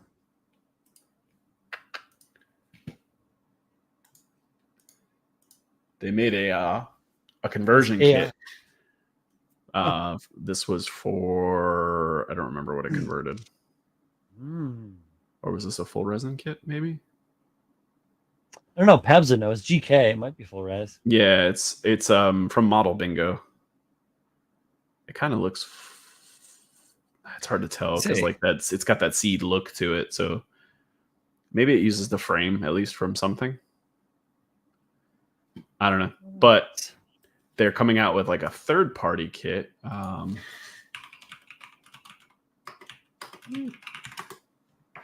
see if I can find it.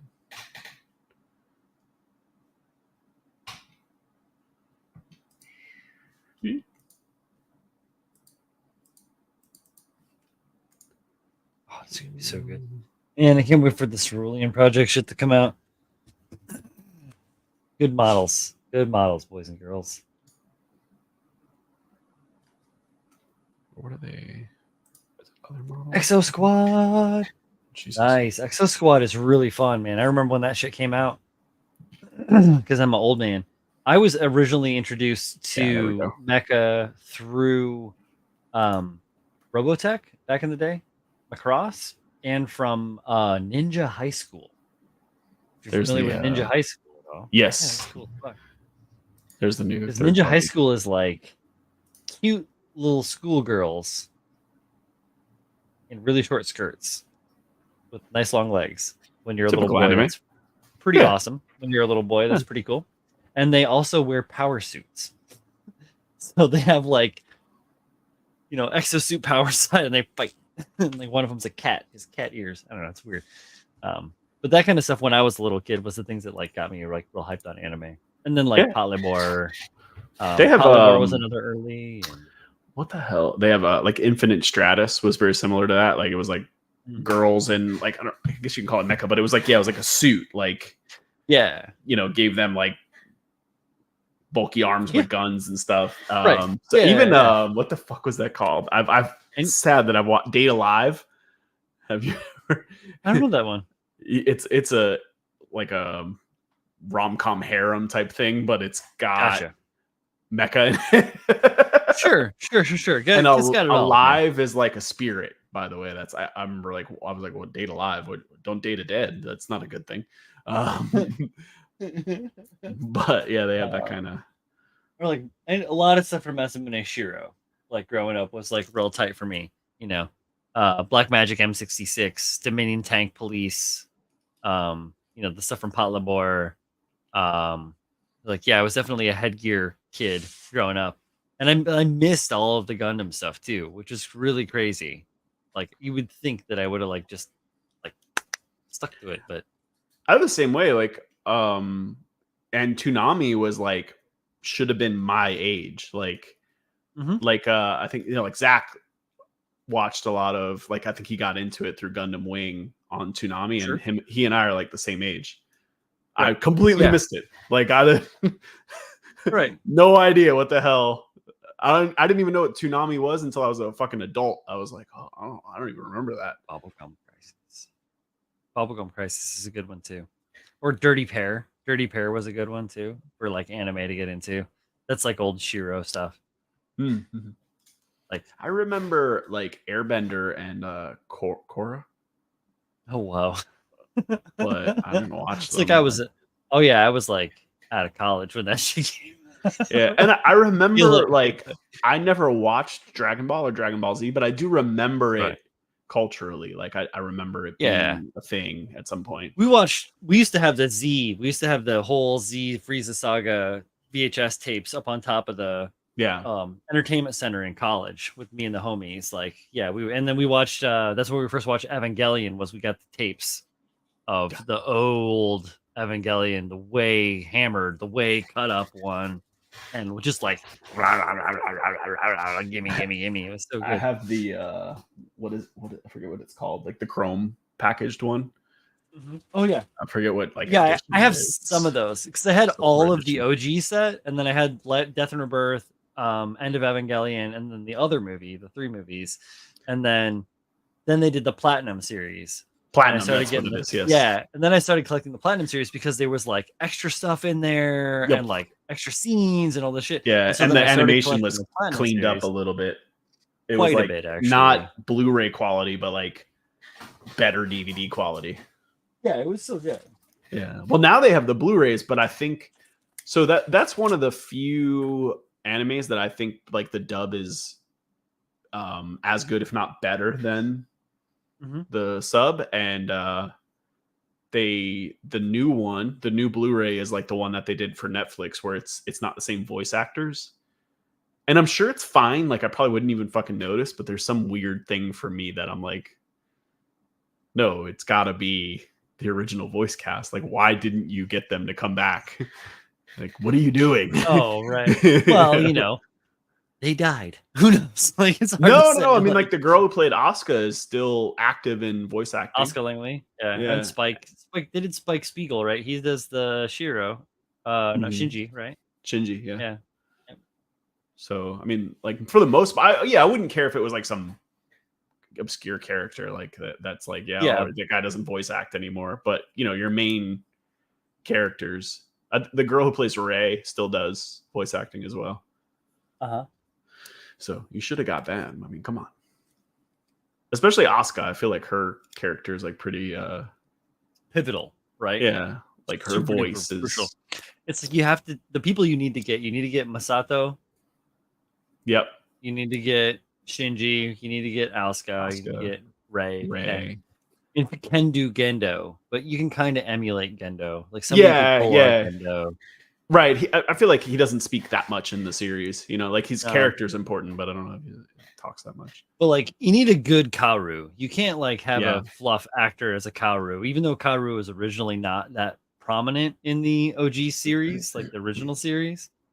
He does definitely have a huge in Death and Rebirth. But what's crazy is that the Evangelion 1.1, 2.2, 3.3, and 3.0 plus 1 have the original cast in it. So clearly they are available because 3.0 plus 1.0 came out just recently. What was that, 2 years ago? Yeah, that's really good too. Actually, that came out after the Netflix series. So, I mean, God knows when they. Oh, right. Yeah, when they redid it, right? Yeah, for all. I didn't even watch that shit. I was I just was watched the original, but I mean, it would have been great to have been able to watch a Blu-ray quality Evangelion with the original voice cast. I would have been in on that, but no original voice cast. Yeah, Julius talking about Bubblegum Crisis as a tank police anime, and I do remember that. I think I have an old Shiro book that I got in like 2000. Here it is.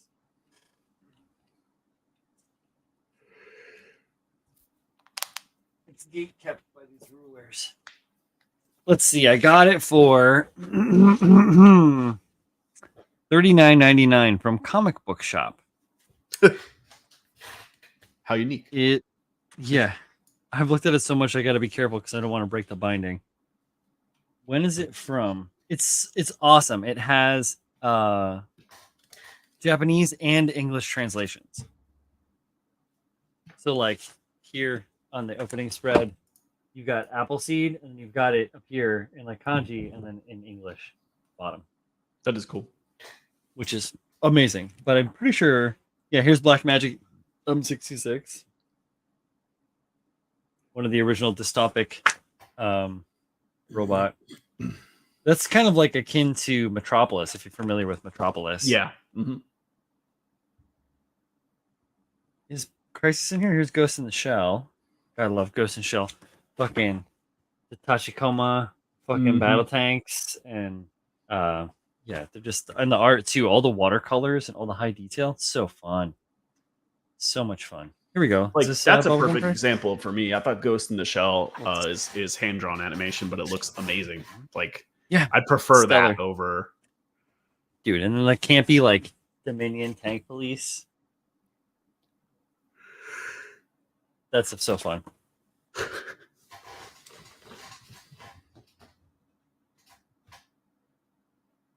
Oh, yo, and like, what is this thing?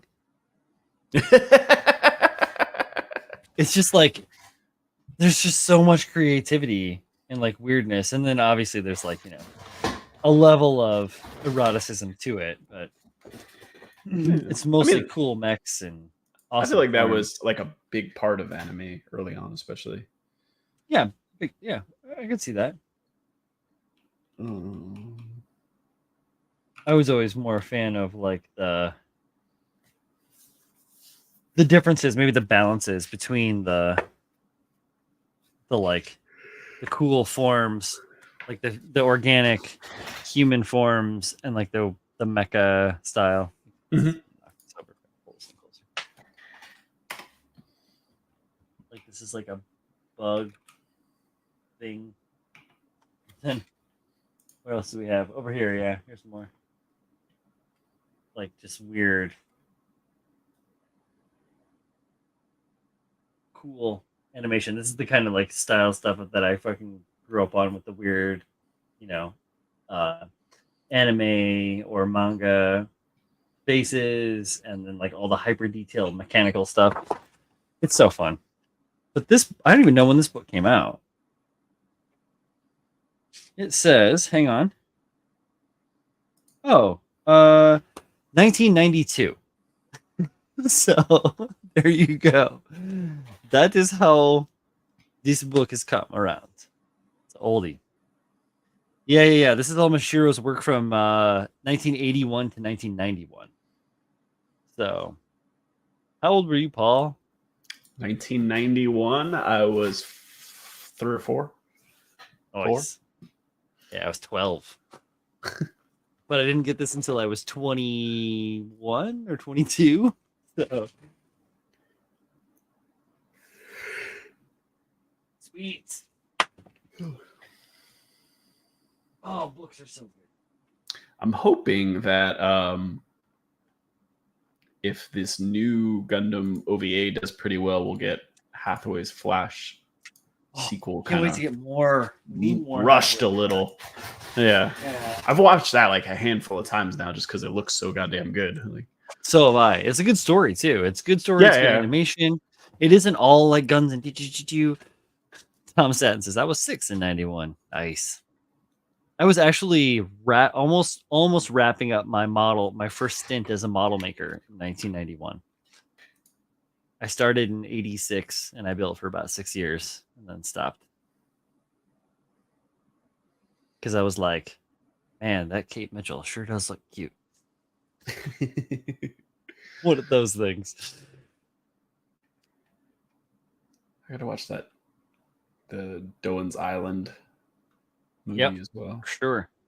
And that was the one that had like the weird animation with like the long nosed Zaku and like and the skinny head. Yeah. It's real good. It's meant to show foreshortening. Yeah. This didn't do a very good job of it. Who am I? I am not an animator. I am just a model maker and a little bit of an internet troll. Meh. I'm drinking some Woodford highballs. We're back on Build Fast, Drink Hard, baby. Well, how about this? Build fast, drink responsibly. To have Maverick change it. Drink responsible, kids.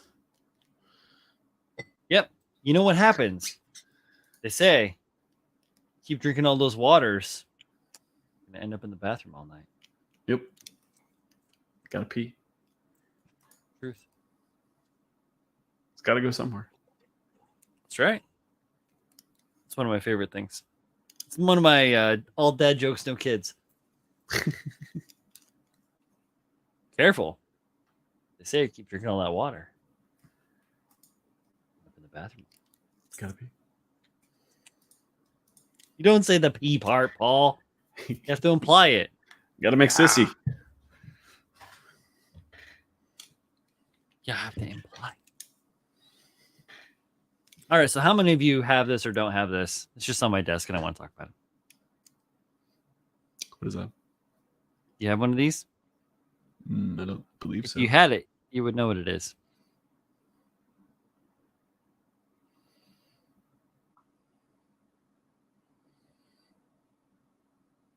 Is it a blade or just like a point? It is a.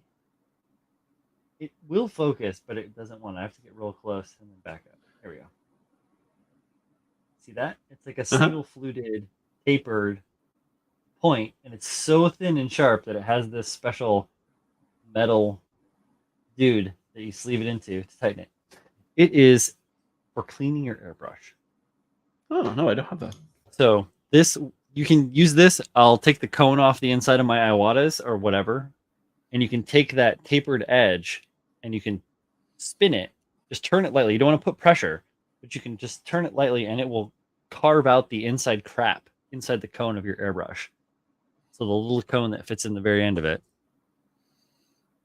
down in here. Yeah. You can take that little bastard out. That's and then the problem part. Like that's where most of your issues come from. That's where you get a lot of weird buildup, and it's really good for cleaning that stuff out. Yeah, I'm sure Julius has one. There's no surprise there. We're birds of a feather. Yeah, this is a good one. I've been preaching this too. So this thing is a good one for years. I've been talking about it. And when I got it, it also came with this stuff here.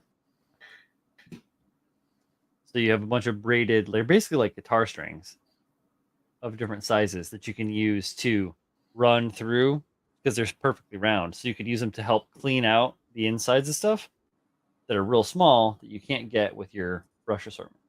So it is like an airbrush wash needle. Yep. It's a good one. I recommend you get one if you can. I also recommend you get an anti-static brush, which I still need. I think it's on my Christmas list. I have it's not one of those and a couple of like makeup style brushes that work pretty well for that as well.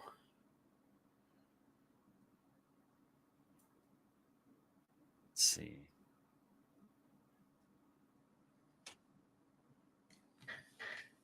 I know that it's in my save to buy later on Amazon.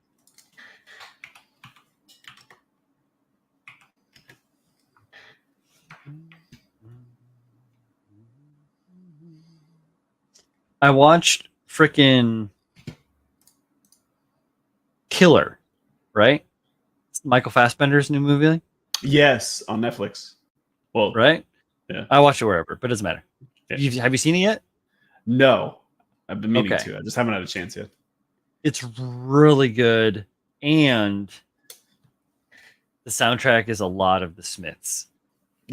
I like him as an actor in general. So it reignited all of my love for the Smiths, and I've been listening to Louder Than Bombs like in rotation. Has so many good songs on it. It's like the Louder Than Bombs is like the greatest hits of the Smiths kind of thing, but it's like 40 songs or something.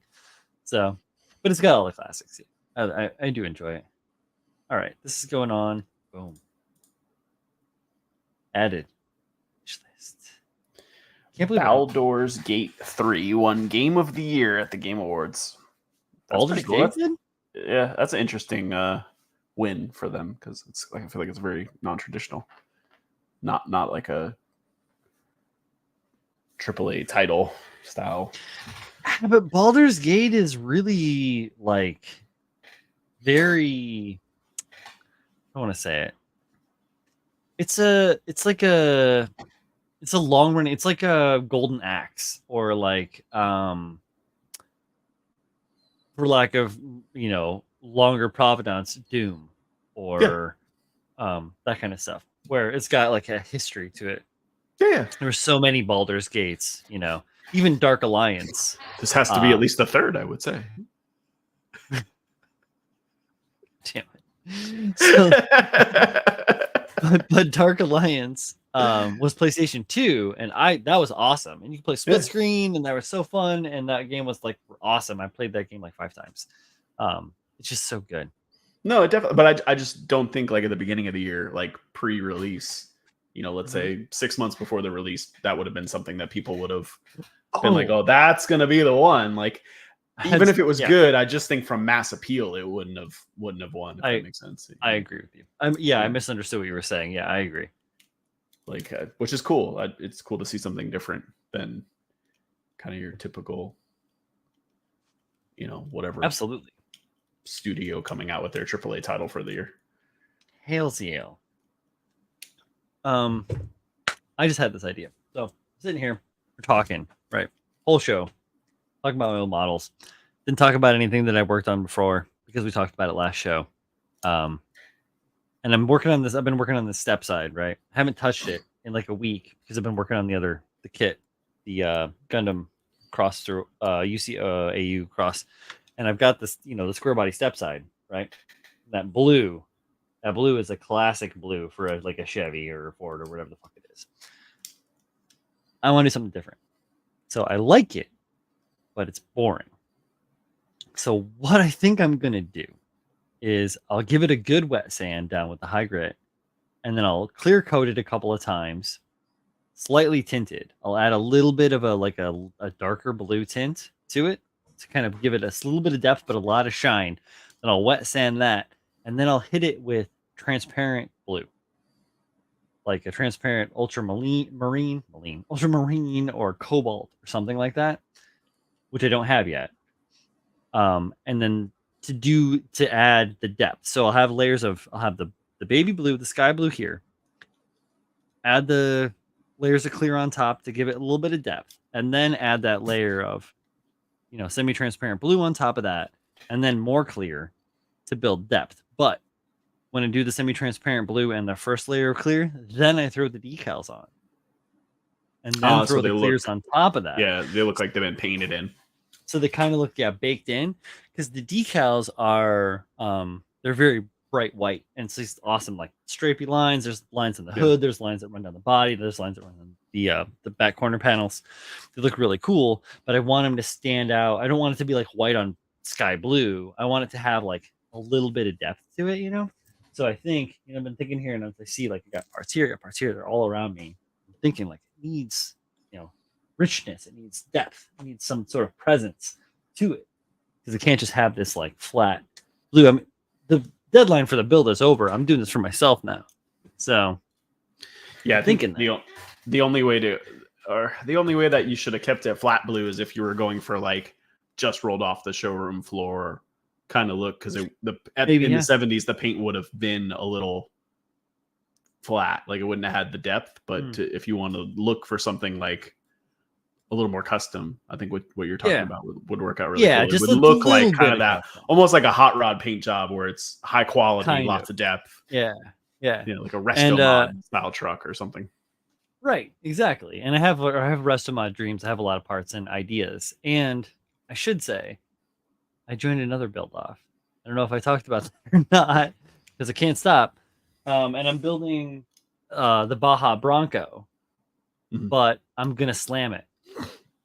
Slam the Baja Bronco. Slam the Baja Bronco to the ground. Right. I saw some cool pictures online of some slammed Broncos, and they're ridiculous.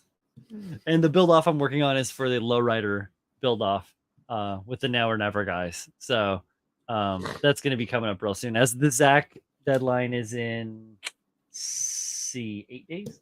So just over a week for that build off. So I'll crack this out. I'm going to love it intensely for the next couple weeks. And then I'm going to get into this slammed Bronco and finish up the step side. I'm excited and a little nervous. It's good though. It's good. All right. Here we are. An hour and 58 minutes in. It is 11:12. I do not sleep enough as it is. Neither do you, Paul. Nope. Got anything to say? Any plugs? No, not really. It was just good hanging out. You know, had a week off, but good to chill with you guys. Yeah, hell yeah. Definitely. Glad to have you back. Always glad to have you take a break, because you need that time. Gotta be. Unless it was for something fun and not work, but you know. Word. Gotta eat. Let's see. When did I post this? Okay, cool. No new podcast for a week, so that's next week. Let's see, what else do I have to say? OMC is wrapped up. If you participated and you're getting a prize, you can expect that sooner than later. Well, in a little bit of time. Jonathan's in the process of getting married, so give him a little bit of break. 'Tis the season, apparently. I guess. I don't know. For me, it was 13 years ago. So, Getting pretty yeah. close to himself. He's 12. Yeah. Let's see. Yeah. Have some fun. Look at the cool stuff that's going on with Cerulean Project this year, what everybody did. Start thinking about stuff for next year, everyone that's watching and cares about it. There's some cool events going down next year that aren't related to Bandai. So you can do some cool mecha stuff if you don't want to build a Gundam, if you want to build a whatever, if you want to build your own creation, come join us at the OMC. If you want to learn about some crazy fun shit and like maybe participate in some different roles and stuff, there's a few different podcast groups out there you can join into. I know the Modeling Insanity podcast is a very low barrier for entry, and they do a lot of different stuff. It's cool people. Friends with those guys too. You can join the Built Sideways Podcord podcast Discord. That's free to enter as well. Come on, join us over there. Always happy to talk about stuff and have cool shit. If you guys out there in the chat know of something fun that you want to promote, write it as a comment later. If you guys are watching this now, you made it all the way 2 hours into the live stream of me and Paul talking about cool shit, and you're hearing this now, yeah, leave it in the comments and we'll talk about it next week.